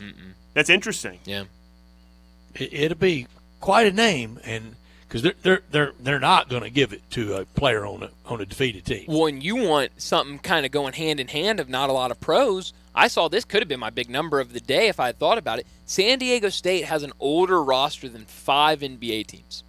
Really? So these are just guys that have been around the block in that regard. Old guys. I think their average age is 23.3 or something like that.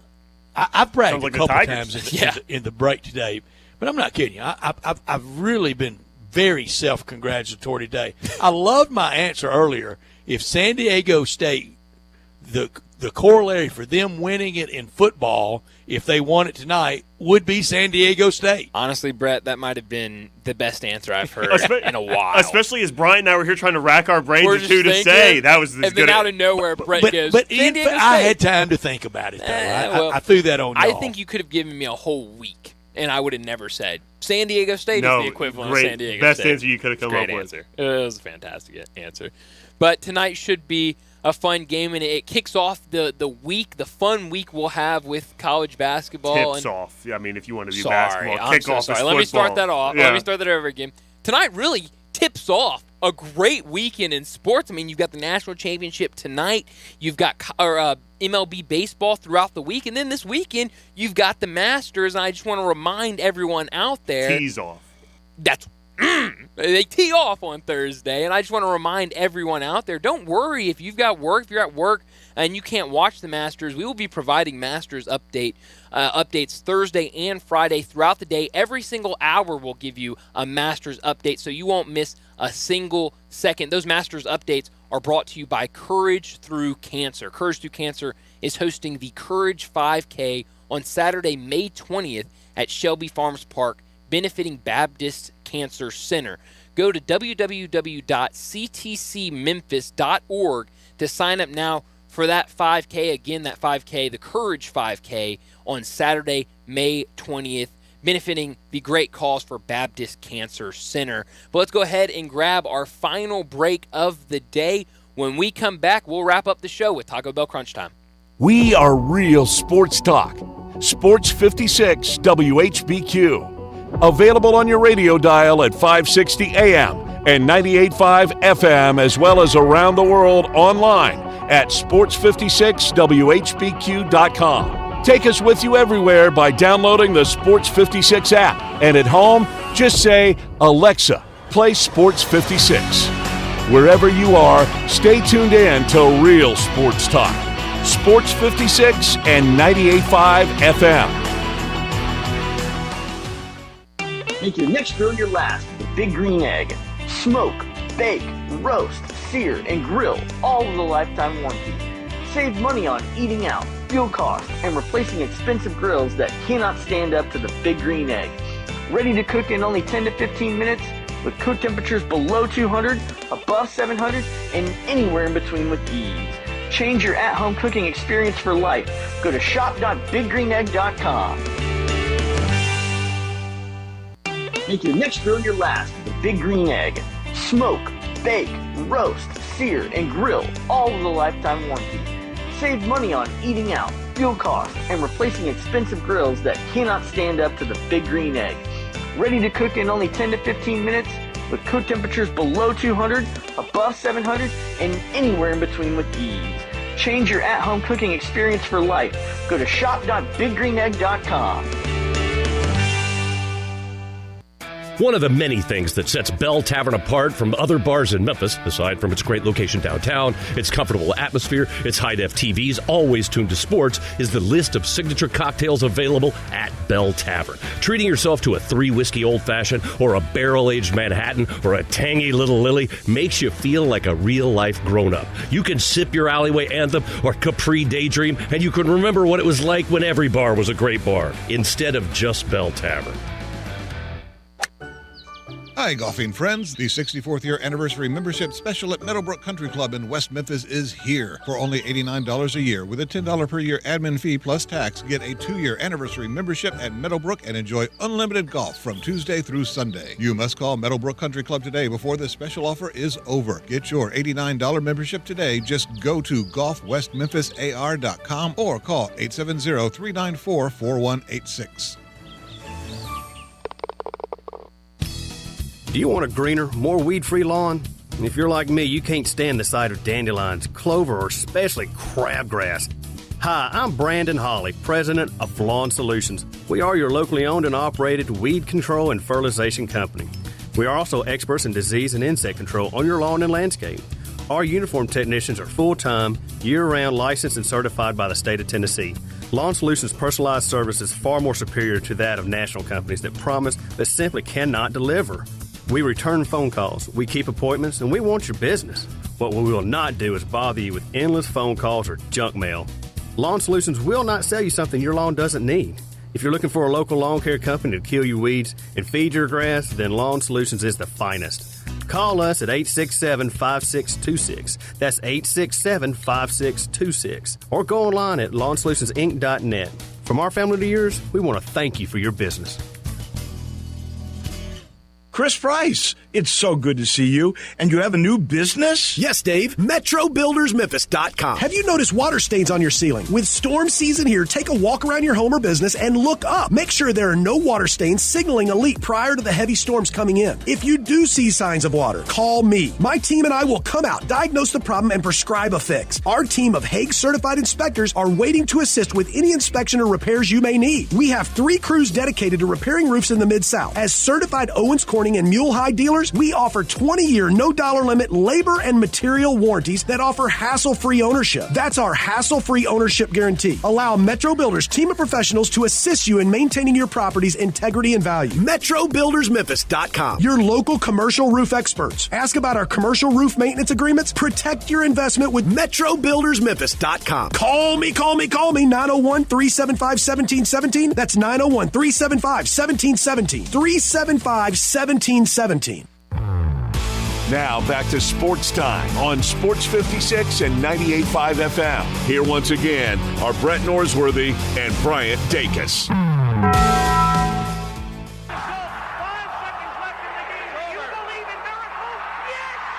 Go crazy, folks!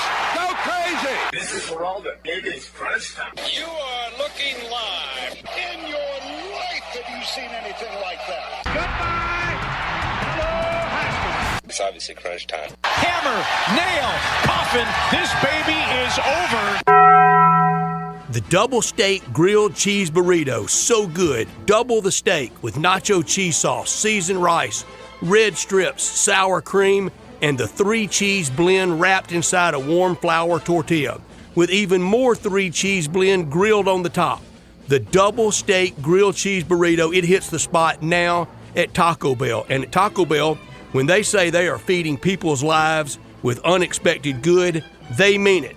Bowl food you can't get anywhere else. Brad, I've got 2 things that I learned today, 2 quick things that I learned today. The first being that Max Abmas is in the transfer portal. He averaged 21.9 points last year. His whole career, he's averaging 20.8 points per game. Certified scorer. A lot of people wondering where he could go. His head coach at Oral Roberts, if people remember, got hired at Wichita State. So maybe following his coach, could see him in the American Athletic Conference. The second thing I learned, we talked last week about the altercation between Anthony Rendon and a fan at the Athletics game against the Angels. Well, it just came out about 30 minutes ago that he's been suspended for 5 games because of that altercation. So it looks like the MLB did their investigation and came out and said 5 game suspension for him. Yeah, and he went quiet on it. You knew he probably was the offending party. And that Oral Roberts player, remember, he had the shot in the air that went in and out 2 years ago, COVID year, that would have gotten Oral Roberts into the Elite Eight. That was over Arkansas, wasn't it? It was. Against Arkansas? I think so, yeah. I learned today, and this week it'll be on display. I don't know how many more times Tiger Woods will be in the Masters. And you know, what if last year was the last time for him to play the weekend? Look, it's gonna play out at some point. It makes it even more remarkable what he's done, but even more remarkable what Jack Nicklaus did in his 40s. He won 3 majors in the 40s, and of course the famous one in '86 at 46, but also at 58 years old. Jack Nicklaus in 1998 finished T6 at 58. And that was ahead of Tiger Woods, Phil Mickelson, Ernie Els, and Davis Love. Wow. What I could have done without the Brewers had a day game today against the Mets. They won 10-0, a blowout win for the Brewers. But before the game, during the national anthem, they had a scheduled flyover over American Family Field. They have a retractable roof. Wait a second. That's a retractable roof, so you could open it up. The only problem is the roof was closed, so nobody got to see the flyover. They just kind of took it all in and heard it, huh? I guess so. Sure. Oh, absolutely. Have we found out a reason yet for the delay yesterday to start the Rays game? I have no idea. You said that earlier, and I was out yesterday. I remember didn't see a few years ago they had the delay over the electrical issue there at that ballpark. That's a dome stadium. It wasn't. It wasn't rained out. I just wonder what the issue could have been. I could have done without this from the weekend. Don't blink. These games are moving faster than NBA games. Baseball games moving faster than a lot of NBA games. 2:03 in one of those games. 2:14 was a very popular time over the weekend. There were a few long ones in there, but not many. Play ball. I love it. More action, more stolen bases, more singles. I would much prefer all aspects of the game being used than just a bunch of brawny adult softball home run hitting contests. I like to see a single. I like seeing hitting behind the runner. Now, how many teams are built for this? Well, yesterday it seemed like the Cardinals were built for it. They were bopping the ball around, weren't they? Man, they looked good yesterday. But what I'm keeping an eye on tonight, all eyes are going to be on the national championship game. San Diego State versus UConn. I think a lot of people think UConn wins and wins big. I'm hoping for a competitive game between the two. And I think you could get that with what San Diego State likes to do. I think you could definitely see that. Also, a lot of baseball tonight. Cardinals versus Braves, 6:45 first pitch in that one. A great TV night for me. I'm going to watch, of course, the national championship game and Jim Nance's farewell. Those closing minutes, regardless of score, be watching that. Historic, great American sports broadcaster. Also on Golf Channel, live from the Masters, and it's when Brandel Chambly, this week he shows off that big brain. Historian, swing analysis, brave takes. It's always his week at NRG Stadium. It was the place of the only Super Bowl overtime. 8 times in the finals it's gone to overtime, but never in any of the Houston National Championship games. And a full day of baseball already.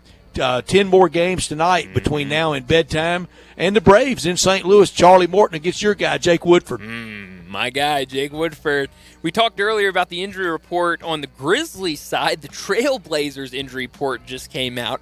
8 guys listed out for the Trailblazers. White flags out, isn't it? Some of those are kept out, too. Yeah, exactly. 4 additional questionable for tomorrow night's game. So we could see Grizzlies versus the Portland's G League team. So I guess if you can get a good number on it right now, maybe hop all over it. But that will do it for us today. Enjoy the night. Enjoy the national championship game. We'll be back again tomorrow at 3 o'clock for another edition of Sports Time.